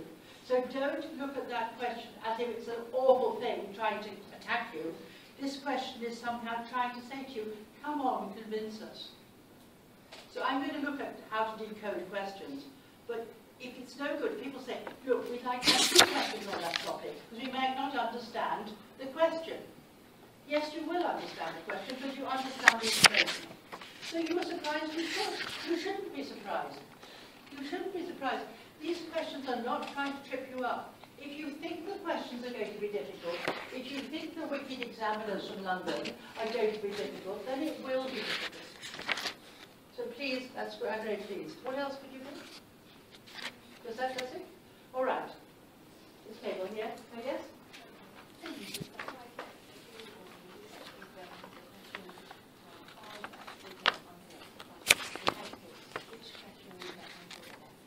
Oh, I do like this. You have so much to choose from, you've got to think which is the best.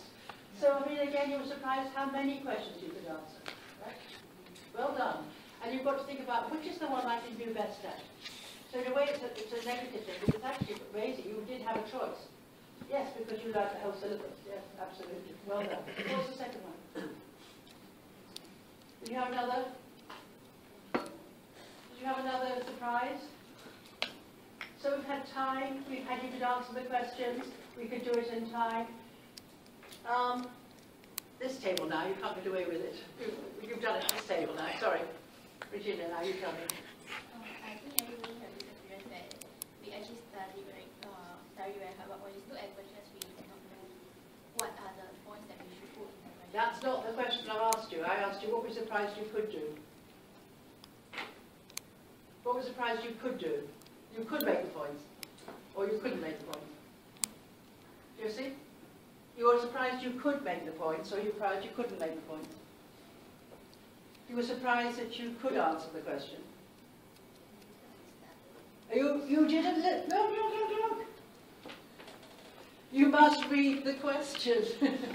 I'll do that afterwards. I'll do that question afterwards. Do you understand? You must be very careful. You must read the question carefully. Somebody in another group said, we were very surprised that we could concentrate for so long. Very, very, very surprised you could concentrate so long. Because 3 hours, you can't concentrate for 3 hours.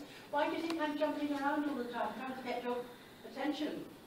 It's very difficult to concentrate, and yet in the exam you can, which tells you something that you can when you're revising, when you're studying, you can do it. Often when you come out of an exam, you don't feel wonderful though, you feel, oh. You think, after this exam I'm going to have such a wonderful time. And you just don't, because you're reflecting on the exam every time. You reflect and learn and understand. It's not always wonderful. I always thought it was going to be fantastic. After my finals, I was going to have such a time. The adrenaline in the exam is very important. It keeps you going. But once you haven't got that adrenaline, oh. So again, remind yourself. So really, you feel quite confident. But remember what you could do when you're revising. Yes, if you work, you'll be fine. What are we testing? Now, I want you to please give a list of things about what we're testing. And this is what we're going to put on board, all right? So what are exams testing? What are examination methods testing? Remember, you want to get inside our minds. So what are examination methods testing? And again, you're going to be reporting that. And this time, it'll be number ones. I mean, we have one number one, it'll be number two. And you're going to write it on boards, all right? So generally, just the key things, what are examinations testing? What are examinations testing? All right, understand what to do? Good. Concept theory.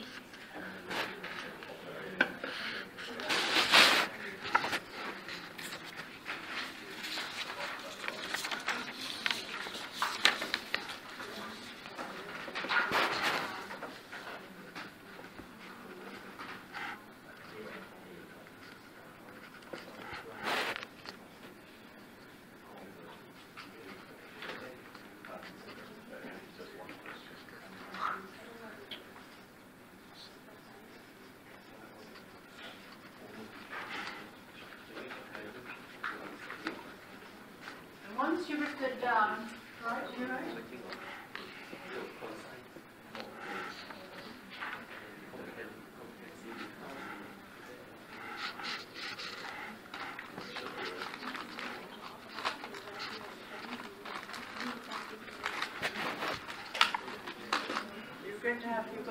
Who's going to write on the board? Who's going to do it? Who's going to write on the board? Someone, I mean. Yeah, it is the right one.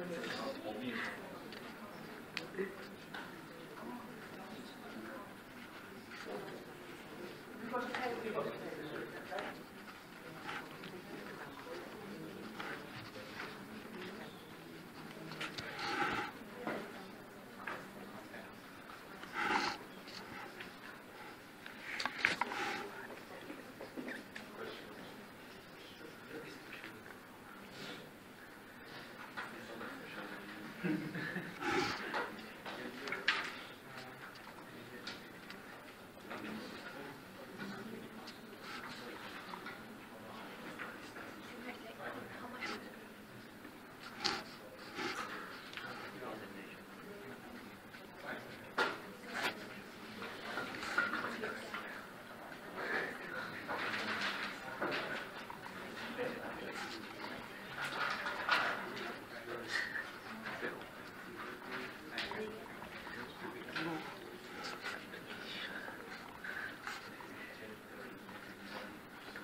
You're all terribly clever.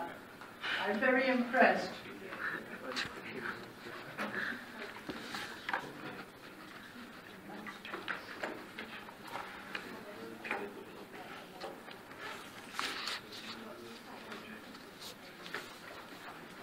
All right, start writing and then start putting up the identity presenting.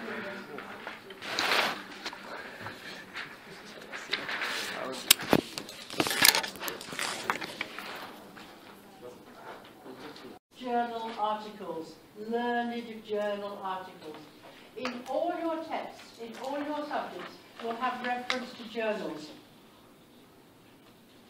If you quote from those journals or use the material from those journals, then you will do well. Journals. Do you know what I mean by journals? A journal, yeah?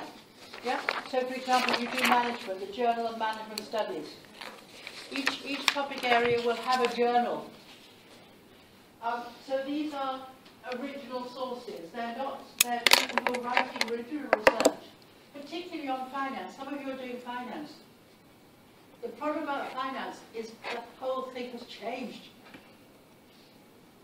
With all the stuff we learn about finance, it's all changing. So you really do need to have some critical analysis, which is available in some of the journals. If you use that as an example, that's when you get 80% or 90%. As long as it's relevant. Right? The next relevant example, which is part of the knowledge of it, is your textbooks and your subject guides and the relevant examples from there. These are written. These are acceptable examples. Right? So, of course, you're going to read your subject guides. Of course, you're going to read the textbooks with the subject guides. That will give you relevant examples. But it's a second level. It's not the further reading, it's a second level. The third level, for example, and this is important, particularly in Singapore,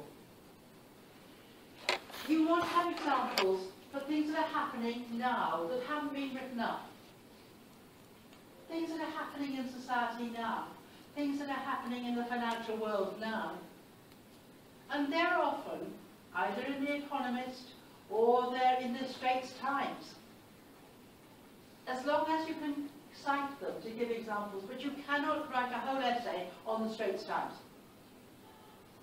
That's relevant examples. So both from Singapore. Can you give me some examples of things that are happening in Singapore that what might be relevant for a particular topic? What's happening in Singapore? Hacking of the website. Hacking of websites, all right. So if you're doing IT, if you're doing a thing about IT, of course the hacking of websites, yes? Important. Also, globally, Mr. Snowden, who's hacked all the websites. Yeah? This is the thing about computer insecurity. You could use that. Well, nobody's written a journal article about Snowden yet. All right? So you can use it. What else has happened recently? What things are going on in Singapore or in the world that you could use? What? Yes. Yes. Yeah. So you've got what's happening to ex-Mr. Greenspan, but what's going on in, you know, with Americans and what's affecting. What's happening to JP Morgan at the moment? Yeah? There are lots of examples you can use to show the security or the insecurity of banks. What happened with HSBC when they were accused of what happened to BP oil spill? You see, there are things that are happening that you can use as examples. So the three levels of examples, all right?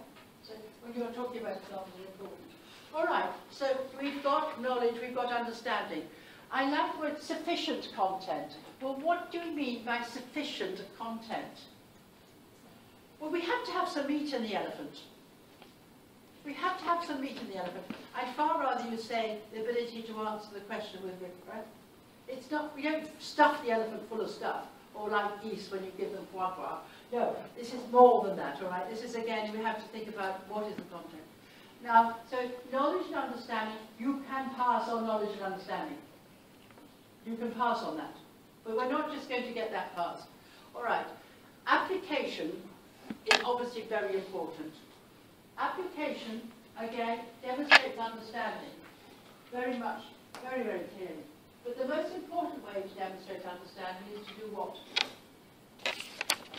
Is to answer the question. If you don't answer the question, you haven't demonstrated understanding. And all too often, people mistake the question. Table 3. Right? If you mistake a question, you're stuck. So you should spend time decoding that question. So again, very important. Answering the question. Application with relevant examples, which is good. All right. Again, reasoning skills. Now, I like the word reasoning skills here. Do you understand what reasoning skills are? You are making a logical argument. Examiners are looking for logic. They're looking for logic. Are you logical in your answer? If then you're making a logical answer, are you using appropriate language? Are you being consistent? Logic. All right. I like your number 3, you've got analysis of the question, which is part of understanding. Application of knowledge of current affairs is your 3rd type of knowledge, right? Again, time management. Well, they're not really testing time management. Really what they're testing is, do you have command of the syllabus? Do you have command of the syllabus? If you have command of the syllabus, you can organise your data effectively. If you don't, you won't. That's good. All right, what have you got here? Presentation and structure, very much. Good, well-structured essays will be rewarded because they demonstrate logic. Well done. 2 here, argumentative skills and critical analysis. Who else had that? Argue, well done, well done. Not quite yet, but you will have it, right? Argumentatives, right? Understanding, not quite. You had reasoning skills, analysis and insight. I like the reasoning skills, analysis. We want an argument. We want you to demonstrate your ability to create an argument. Even in description, we want you to select the most important features. So yes, we will be looking for that. All right. I like the word insight very much indeed. Here we have this idea of insight, which means the examiner hasn't thought about this before. It's a new way of looking at things. Insight. So another word would be creativity. We're looking for creativity. So how can you demonstrate creativity? How can you demonstrate creativity? What can you do to be creative in an essay? Quite on, how do you think it could be? What can you do to be creative? Absolutely, absolutely. Linking different parts of the syllabus together. Those that came to my sociology class this morning is exactly what we were doing. Linking bits together that we hadn't thought about before. Linking other areas of the exam. So, for example, statistics with sociology. For example, economics with banking. Linking areas that you haven't done before to create something new. Creativity. Using relevant examples that maybe hadn't been used before. This is what we're talking about. Right? creativity is very important. Critical analysis is extremely important. So there's a hierarchy, all right? There's a hierarchy, really. Well done. Right. Now, of these lists here around the room, in your tables, can you decide, is there an area here that you lack, that you find it difficult to do? All right? You've got your lists, or any list. You can look at any list. Do you find anything difficult to do? Anything to demonstrate to us? We saw that time management is okay, all right? Don't worry about time management. Is there anything that's difficult? Have you seen it? I haven't got your name, so I don't know what your name is. Felicia. Yeah, Felicia. Is there anything you find difficult on any of these? Linking different parts. All right. Linking different parts. Do we all find linking difficult for different parts? Can I say why you might find that difficult? Because in your lectures, and I've been to some of your lectures, they simply give you chapter by chapter by chapter by chapter. And they give you knowledge of that chapter by chapter. And you have very little chance, because it's got big lectures, the chance to discuss this, to make the connections. So what I'd like you to do really is, if at all possible, is to work in groups, meet each other, talk. That's what I'm trying to get you to do today. Discuss things together, make connections. Or as you're studying, as somebody's saying something, as Nagin might be saying something, somebody else has done this. Yes, what about this? Right? And then go up and see them afterwards, or even, ask somebody else, is this the same as this? Is this the same as this? Practice all the way through. Also, when you're reading the newspaper, think, oh yes, I did that in class. That's interesting. This is a good connection. If you're in command of it, you'll be able to do it. But if you see, as the lectures here, with your notes, this topic, you're not making the connections. And you need to make those connections. And that's what we're trying to do. So that's a skill which you have to learn by practice. All right? Anybody got anything else of these areas that you find difficult?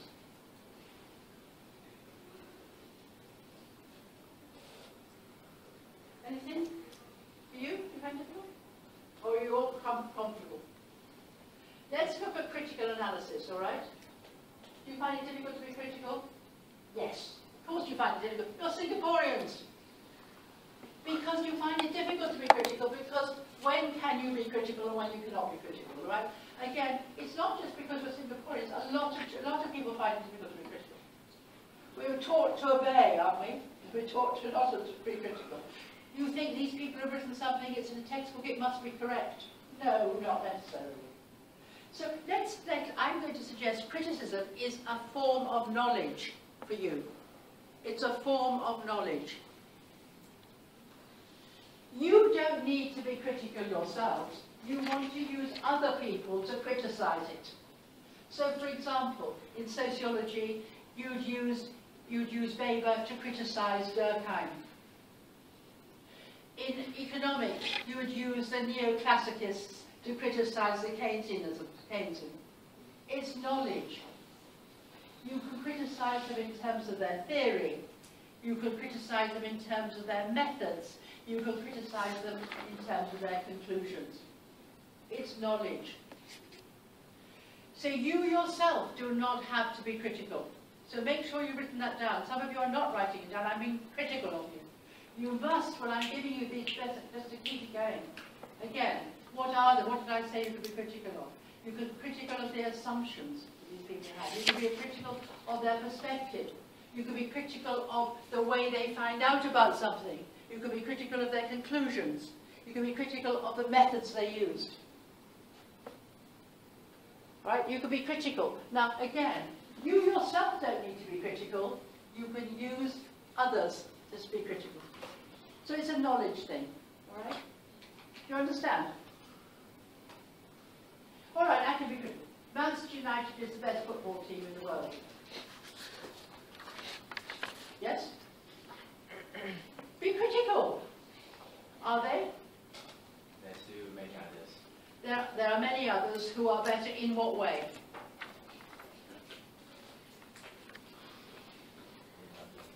But in what way are they better? So you immediately criticise what I'm saying. They are better than. What do we mean by better? Do you understand? You criticise everything, all right? Better. I said, I've been critical of you. I said you haven't been writing down. I've been critical. You haven't been doing what I asked you to do. Again, you've been critical, all right? You must learn to be critical. If somebody's making a statement, you want to say, where did this get this information from? What conclusions are they making? For goodness sake, all these bankers have got everything wrong. Because people say, yes, yes, yes, yes, it must be true. No, CACAM doesn't work. Right? So be critical. Right? Okay? Happy? All right, let's move on.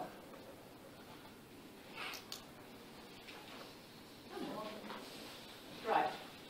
Just to make sure, have anybody listened to Amos Wisdom on the BLE or been to any of Amos Wisdom's classes?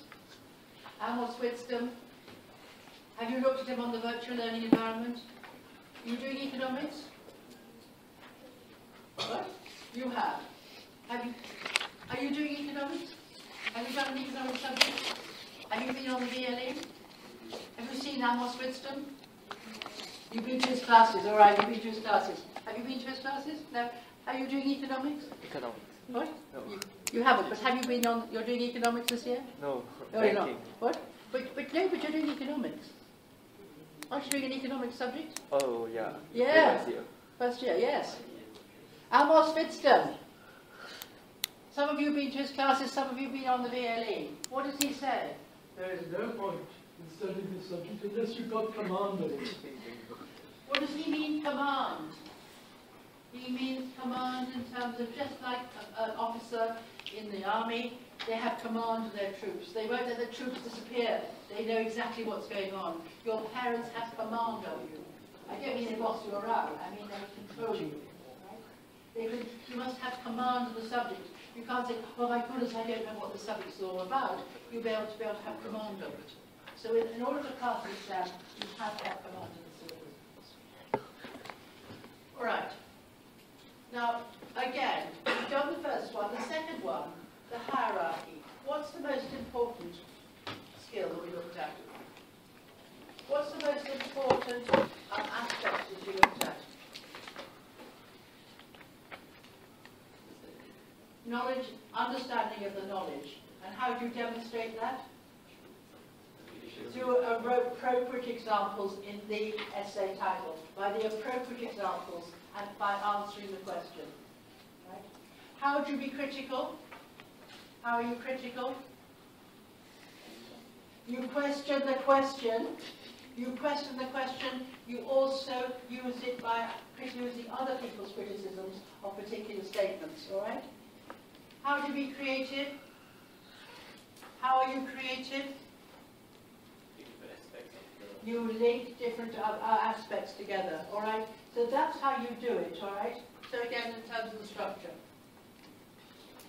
Right, what do we test? This is just to remind you. We test the knowledge of the concepts you've learned. And we're going to spend some time talking about concepts.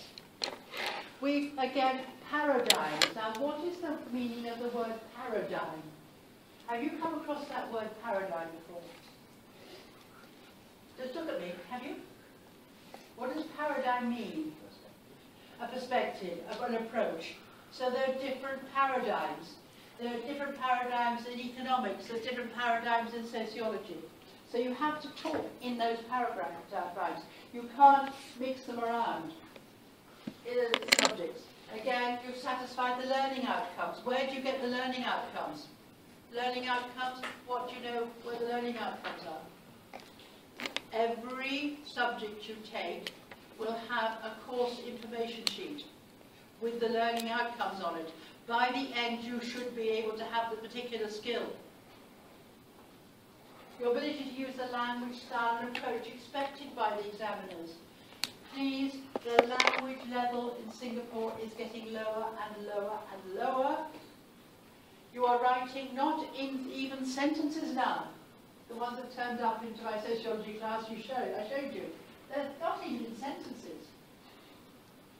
You must write formally, in a formal language. La. Never use the word la. And Be surprised how many people use the word "la" in their essays. You don't put the word "the" with an "e" with a straight line across. La. No, no, no.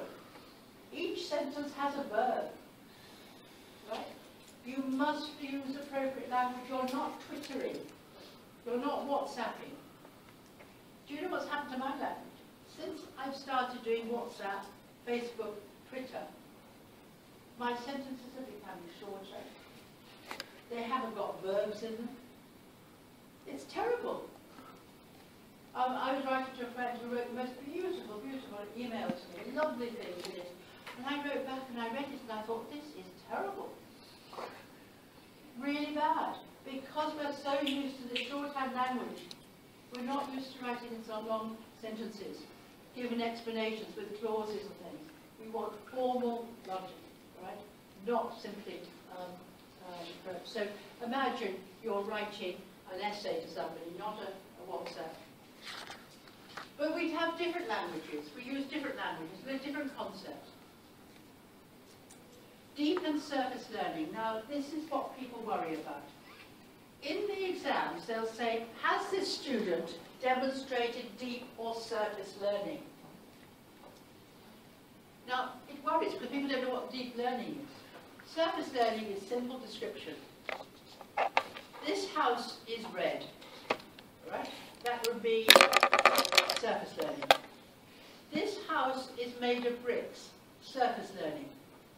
This house has secure foundations linked by a multitude of connections underground and is therefore solid. Surface deep learning. You're going in much more in depth. You're explaining much more in depth. You're going to say why. So, for example, let's take an example here, which I've given you lots of time. Last year, the president's election was won by Miss Dr. Tony Tan. Yeah? That is surface, isn't it? Why did he win the election? That'll be deep learning. Right? There was a financial crisis in 2007. Surface. Why was there a financial crisis? Deep. Right, so we're looking for deep and surface. So again, little descriptions were simply saying the house is red is not enough. You need to go beyond that. So be aware of putting these little bits of information which are not explained. Examiners need to discriminate. Now here, you've got in front of you how we discriminate. This is how we mark our essays. This is what we look at. We need to discriminate in line with classification guidelines. And here, oh, all right, now, here, you want to get a first class honours, yes? What mark do you want to get in your essays? 70, 80 or 90? The highest, the top mark. Now just read this, all right? A comprehensive and deep understanding of the subject, deep learning, all right? Understanding. A comprehensive, you need to be able to have command of the syllabus. Mastery of relevant methods and techniques and ability to deploy them with flair. I hate the word mastery. Very sexist. Here, you have to have command about this. You have to use them appropriately with good language and logical language. Extensive range and consistent accuracy of information and knowledge. Knowledge from where? Knowledge from where? Which reading there? Yeah, meaning additional journal articles and things, all right? Again, considerable evidence of wider reading of an appropriate nature and its application in context. Again, lucid and convincing argument which demonstrates an exceptional degree of independent thinking, creativity, yes, and critical insight. That's where you got it from. Is that right? Well, it's ability, right? Insight. A new way of looking at things. All right? Outstanding presentation structure. So that's what we're looking for. And I have to say, you knew what we were looking for. Right? You did know what we were looking for. So it's important. All right. Just to be clear, I want to give you some confidence, and I'm hoping I'm going to do that. How do we help? Strategies for success. Have you all been reading this? No? Please do as I command you. This is available for you, all right? This has got a lot about how to write essays in here. Course information sheets, which gives you the learning outcomes. Subject guides. Now, the subject guides are really important. In most cases, the subject guides are written by the examiners, so you can understand the expectations of the examiners. For financial intermediation, the examiner is not the same person who's written the subject guide. Amos Fitztum is the examiner for economics. I am an examiner for sociology. Right? So you look at the subject guide. Steve Taylor is, Nigel Dodd is, who's on the virtual learning environment. You get inside our minds, all right? Anybody else want to ask a question about an exam? How do you get inside their minds? Any, Jeanette, what subjects you taken this year? IBM, the examiner is not the person who's written the subject guide. But she knows the person who's written the subject guide very well. She's done some of that. What else you do? OTIA, Organisation Theory, is not the person who's written the subject guide. In that case, in OTIA, you want to look at the exam reports very carefully, right? Because he is the examiner. Right? So exam reports, the commentaries are very important. Anybody got another question about exams? Any linkages by the subject guide and the examiners? How to get to your mind? How do you get into my mind? I think you're very close to my mind already. Right? All right, do you understand? Again, get inside the mind, look at the commentaries, again, the subject guides. Right? Central further reading. It's no good just going on the on Wikipedia or going into the YouTube, because it's fine to do so to get some extra stuff, but you must read the textbooks as well, because that's the approach they're looking for. You ask past year's exam questions, examiners' commentaries, obviously, very important, and they're much better now than they used to be. The virtual learning environment, and here is a warning. If something is on the virtual learning environment, we can examine it. All right? If something is on the virtual learning environment, if Amos has talked something about the virtual learning environment, James Abday, Nigel Dodd, Simon Dickinson has said something about something, it can be examined. It's part of the syllabus. All right, do you understand? So please, would you look at the virtual learning environment? It'll help you get inside the minds of the examiner. You can understand Amos if you actually get inside his mind by listening to him. Nigel Dodd is the chief examiner for sociology. You can get inside his mind. All right. Now, what is the function of an essay? Now, in sociology and in other subjects, you use the word function very importantly. Function. What does it do? What does something do? The function of the essay is to persuade us. The function of the essay is to persuade us that you have all these skills. So how the function of it will determine how it is written.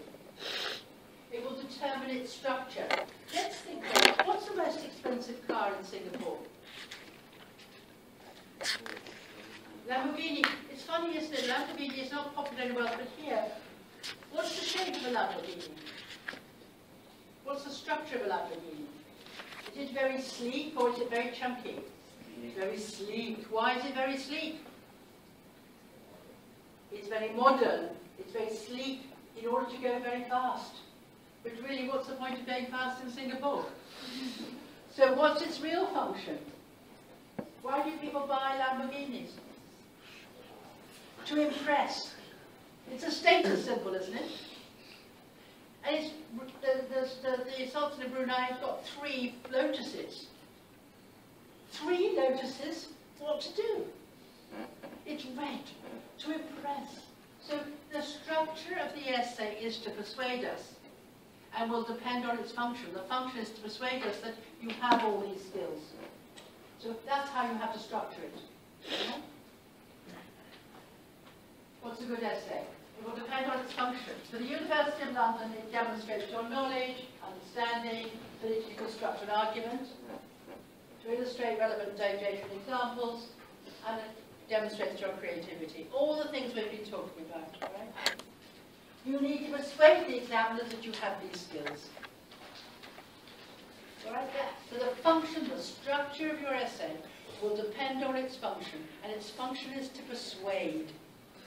To persuade us that you could be put in that particular classification band. So what happens in an exam? First, the first person will mark it and say, yeah, it's this one. And then they'll persuade the second examiner that it's worth that mark. So you have to persuade the examiners that you're worth that mark. Then you have to persuade the chief examiner that it's worth that mark. And then the 10% of you will have to persuade the external examiner that it's worth that mark. And the external examiner will say, are you sure that's really worth 90? And the examiner will have to say, yes, because this, and this. Persuasion. You have to persuade us. So when you go into an exam, imagine us there. Imagine us, persuade us. And how do you persuade somebody that you're worth something? You give them evidence, you give them logical. Right, persuasion. Persuasion requires perspective and aptitude. Now, perspective, in order to have something, if I want to know how to get round to Singapore, I need to know what Singapore looks like. I need to know that it's wider rather than deeper. I need to know that the underground system goes north, south, left, right, right? I need to know the perspective in order to get round. I need to know how to get from Orchard Road in order to get to Scots Road. I need a perspective of it. So your perspective is part of the syllabus, and part of the command of the syllabus. I need to know what's about. Now, aptitude. So again, how do you get your perspective? You need to read a lot. You need to think a lot. You need to make connections. If you can't do that, you can't have a perspective. Therefore, you can't get around the subject. However, it's not good enough just to have perspective. You've got to have the ability to do something. You've got to have aptitude. You've got to be able to do it. And aptitude requires thought and practice. Now, what I'm going to ask you to do is, how did you learn to do something completely different? How did you learn to ride a bike? How did you learn to swim? All right? How did you learn to ride a bike, and how did you learn to swim? Can you all ride a bike? Yes. Can you tell me how you learned to ride a bike? Right? Let's discuss. Can you all swim? Can you all swim? Can you swim? Yeah. Can you just talk about how you learned to swim? All of you, discuss it. Yeah. Can you all ride a bike? Drowning. Yes. You can ride a bike. Can you say how you learned to ride a bike? Can you all swim? Can you say how you learned undergraduate level? So competence is aptitude. So you need perspective. You need to know what we want. We need you to structure it. All right. So thought and practice. So you do need to practice. I mean, I tried to get some essays from the examiners, from the teachers in sociology, and some of them haven't even set an essay yet. Well, I don't make an essay, but they haven't said any work, so how do I know how you're getting on? And you haven't had time to practice. If you're not set work, still practice.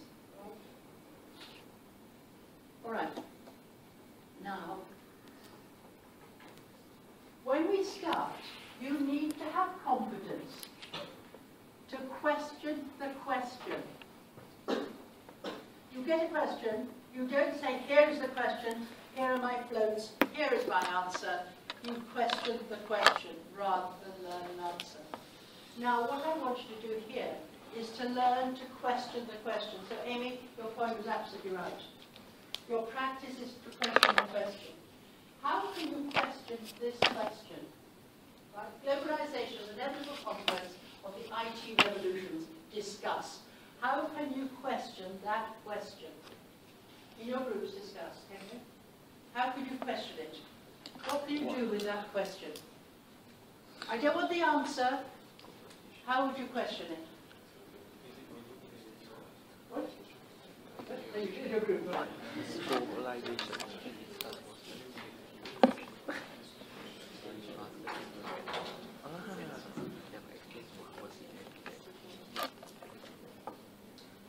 So what you do?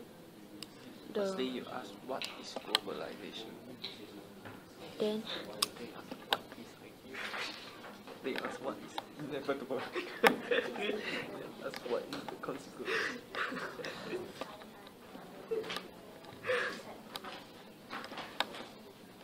Then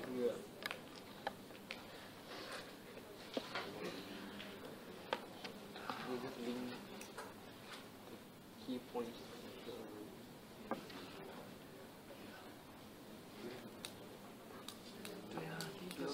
What is globalization? Then after that,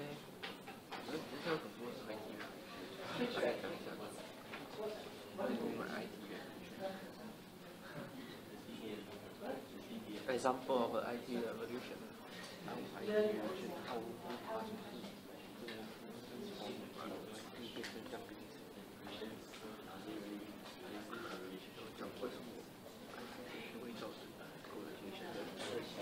The stages of IT revolution.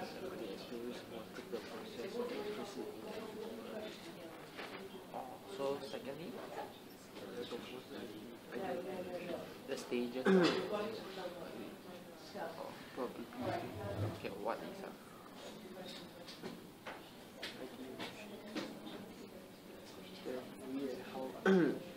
then how there's a link how they are linked. Why is it inevitable? The last point is like, can you be prevented? Other points are whether it can be prevented or whether 一定有一个 opposing point 什么的 ways to 对啊，那个 opposing point 就是 why must it be inevitable? Why is it inevitable? 我以前我不看到这个，一个是 F 都是好的，另一个 opposite 啊，为什么不是呢？为什么不是？Dash again. Can it be? No, that's not questioning the question. Imagine somebody's asking you a question, you want to say, well, what about this question? What's no more Can about it be the question? technical? Not about the answer to the question. That's like. So imagine somebody asking you a question. You say, for example, how you are. 我是为什么？一定是会有的。你在里面呢？会有。最后一定会 A 有 A 没有，他不是叫你上课， Yes, well done, well done. question the question.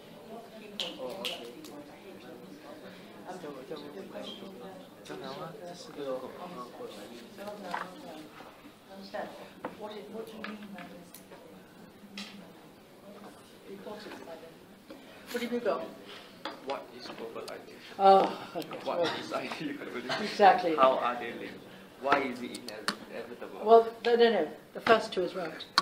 Right? Then there's an answer. All right. All right. Well done. What have you got?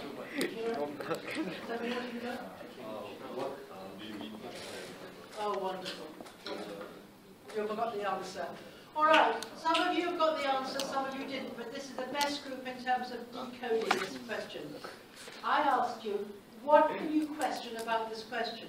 Imagine you've got the exam paper, you've got a question. You want to see the question, you want to say, yes, examiner, what do you mean by this question? Not, here is the answer. Question the question immediately. And what could you question? And most of you have done this. Questions are made up of concepts. So here, what does the examiner mean by globalization? What does he mean or she mean by inevitable consequence? What does he mean by revolutions? What does the examiner mean? What is the examiner looking for? Now, you won't have the examiner in the example. So in your essay, in the second part of your introduction, you're going to have to say, in this essay, I will take globalization to mean? You'll have to spend time going through these concepts, right? Because you must always question the question. You don't just see this and say, I'm going to tell you all about IT revolutions. There are many, there's been at least 4 IT revolutions. We're on the 6th generation now. Yeah, globalization itself is a contested concept, globalization, all right? So you learn to question the question. How do you learn to question the question? How do you get aptitude in questioning the question? How do you get aptitude in questioning the question? Giving you the answer. How do you get aptitude to question the question? Practice. How do you practice? You take exam questions and you talk to each other. You discuss with each other what these mean. You must spend a lot of time doing this, not just learning the responses from your lecturers. You question the question. Another way of doing it is you set your own questions. Write your own questions. Read the paragraph, read the chapter, thinking, now what can be asked for this? I've set my own question. Question the question. Right, just to repeat, there's no one way of writing an essay. It will depend on the subject, depend on the audience, it will depend on the question, depend on what's being asked for. Remember, essayer in French means to try, to attempt, to demonstrate. You might not be successful, at least if you attempt, if you find. You don't have to get to the moon, but you must persuade the examiners. You must persuade the examiners that you know and understand, that you can apply, that you can be critical. And you only get that through thought and practice, reading and thought. All right? Any questions so far? No? All right, you can have a break. Right, because now we set the scene. Have you got questions so far? Amy asked me some good questions. Anybody got questions? Kendrick, have you got a question for me? No, not yet? You haven't questioned the questioner. All right, so am I going too fast? No, you sure? Sure, not too fast? Too slow? All right, so now we're going to start decoding the question. I just want to remind you, I hate the word keyword. Never use the keyword. I hate the word mindset. Keywords are not keywords, they're concepts. Keywords are not clues, they're central concepts in writing essays. And we're going to spend time with commands and concepts now. So right, oh, I'm 1 minute late, I'm sorry. Please could you come back at 1:45. Now that means you don't need 1:45, right? I realise that you tell the time differently. Isn't it funny? We say 1:45 and you say 1:45. Right, is that okay? Is that okay? Question? All right, you come back at 1:45. Thank you very much.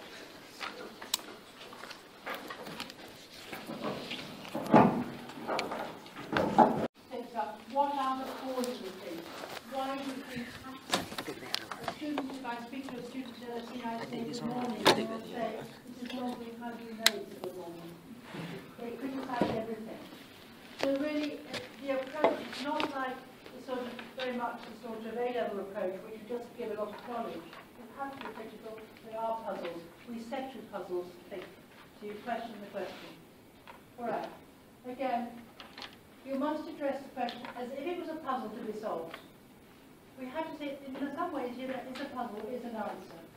Scientists require evidence and proof. Here is your example that you need to give. You need to state your position and provide evidence to your standpoint. Not I think that, but simply make standpoints and then give you evidence. Again, this is what we're looking for. They're puzzles. It's critical. Now, I keep on saying this is a species level threat. Never learn an essay off by heart. Even you might see the same question might come up. There may be a different examiner. And you cannot demonstrate your creativity, your critical awareness, your insight, if you've learned an essay off by heart. And I have to say, last year I was extremely upset how many essays I read that were learned off by heart. And then I found out that one of the lecturers had actually been giving lectures essays by heart. There's no point. We haven't said the question. You're not going to demonstrate. You've still got your floats. You've still got your bicycle wheels. You're not having the confidence to do it. You will be able to do it. Right. All right. How to analyse the question? You go into the exam hall with 3 pens. A blue one, a red one, and a black one. Or you can just have 2, a blue and a black. Blue and red. But you need to have coloured pens. As soon as you see a question, you start looking at it and questioning it. You have 2 things. Questions are made up of commands and concepts. They ask you to do something, and they do something with concepts. So let us look at the one we've just done, the globalization and IT revolution, the concepts. And you want to know are inevitable, or are they? Discuss them. Discuss is the command, the other 2 are concepts. So we're going to talk about concepts first. So what do we want? Examiners want us to persuade you. Examiners want to be persuaded, and you persuade them by answering the question. But they also want logic. Logic, if you're asked to do something, you do it logically. You don't do something else. They require you to write in a correct register, logically. Write it in a style, register the style that's required. They want you to use concepts appropriately. Concepts are always contested. You have to use them appropriately. They want you to argue logically, providing evidence. If this happens, then that will happen. They want to demonstrate your skills and knowledge in the subject area in a way that you've been commanded. Commands are always in red. How you have been commanded. So they're looking for logic. Are you answering the questions? So you have to interpret them. Most examination questions are arranged around concepts.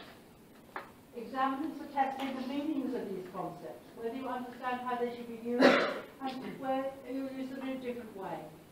Concepts, what do they represent? Concepts are always contested.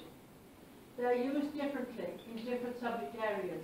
Within subject areas, there's very, very problematic areas because they're contested. Because people mean different things in terms of the use of their concepts. And what we're going to do is we're going to look at concepts in more detail. I hate the word keyword. I'm going to go on. Keyword, forget it. We're dealing with concepts. Now, how do you develop concepts? Globalization is a concept. Power is a concept. The word wicked. The word wicked. We use the word wicked in England to mean good. Do you use it here? It's wicked. Meaning it's great. Right? No. Here is more negative. It is negative, right. It's normally negative, but you see, we use the concept of wicked to mean good. It's ridiculous. So bad it's good. Or the word nice. Nice, something is nice. When it used to be meant, it just meant fussy. You would never use the word nice in the 19th century. Nice meant you've got a nice hat. It means you've got a dreadful hat, it's too fussy. And now we're using the word nice, meaning it's good. So you're using concepts. They mean things in different contexts, and you learn it through interaction. So the use of concepts is not something is, it's what we use. So for example, power. Singapore is the happiest nation on earth. Did you know that? You giggle. It all depends what we mean by happy. Right? It's a debate about happiness. You know, you've got to have this debate. So concepts are delivered by, made up of certain indicators. So happiness, it could be how many people smile, how rich you are, how many times you laugh at my jokes. I've learned very quickly, people laughing at my jokes doesn't mean they're happy. It means they're nervous. Indicators, right? I've learned it after a bit, yeah? Again, these indicators. Academics differ on what these indicators are. But what do concepts do? They're very, very important. They organize our knowledge. So if I say somebody's happy, you realize that there's something about that person which is more than just one feature. Yeah? If somebody's happy, you know more about them. You can get it. So again, concepts are used to organize material. They're to organize our thoughts, but they are contested. People have different views about what things are. But therefore, if you're looking at it in question, they're made up of these concepts. So you've got to understand how to get inside these concepts and to understand them. Now we're going to use the word democracy as a concept, right? Now, I'm going to give you, each table has to do this, and you're going to report back. Table 1, table 2, table 3, table 4, right? Where is the idea of democracy discussed? Remember I said that concepts are developed through interaction, through discussion.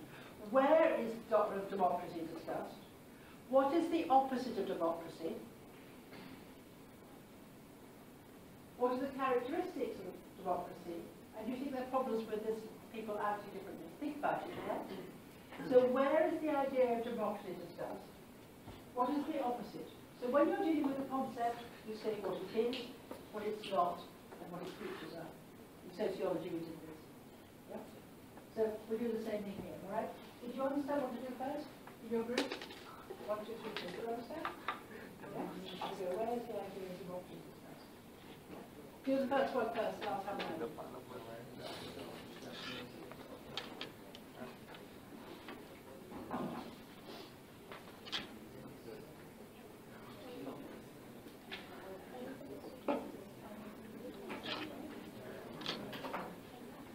Where is it discussed?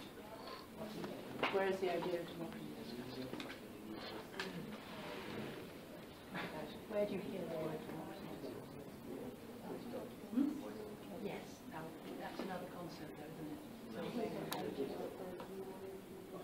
what aspect of it? Where do you hear it discussed? Election channel here discussed. You see, you've got to think about it because it's where it's used. So think about it more. Right? It's good, but carry on. Where do you hear it? Doesn't matter. No, not the origin. Where there's citizen. Where do you hear the word discussed? Where do you hear it? Think about it. Yeah, absolutely. All right. Answer the question. All right. You hear it? In what way do you hear it?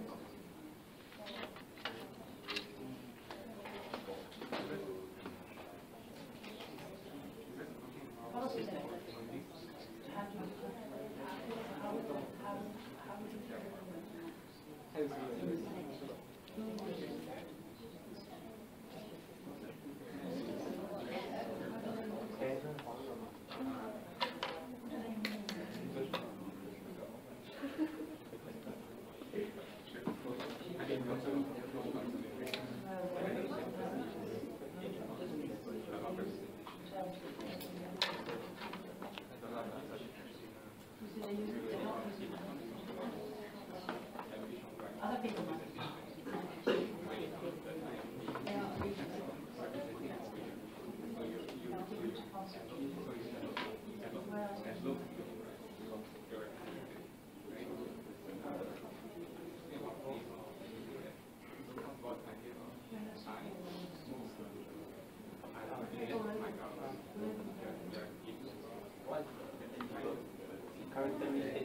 Yes, exactly. Where do you hear them? Do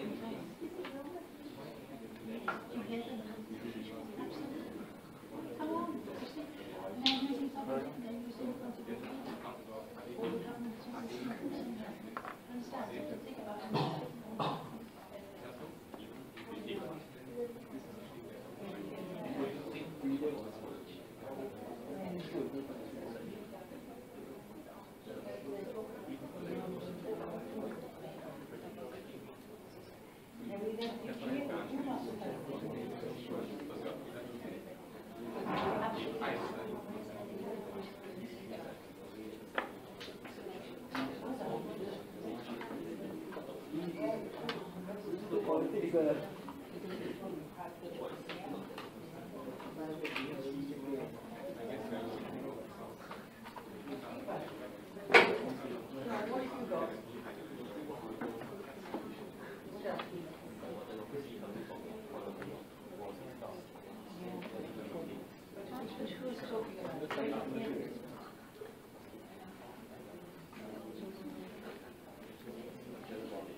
Democracy, where do you hear it discussed?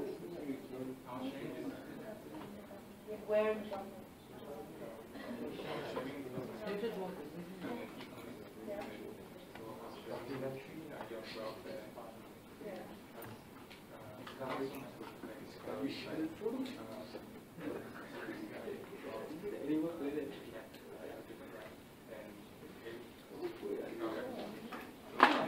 So where do you hear that discussed then? Where is that discussed?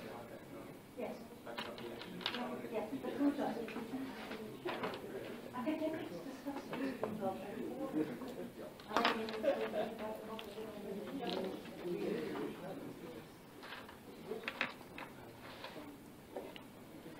So you're, yeah, there's a different concept of the level of right. Well done, you understand. So again, where are you discussing it? Right, this one, look, tell me, where are you discussing it? Where do you hear it discussed? Well done. You'll let go the float. Yeah, well done. All right, so where else do you hear it discussed? Yeah, where else do you hear the word discussed? Television. What? Tell me, where else do you hear it discussed?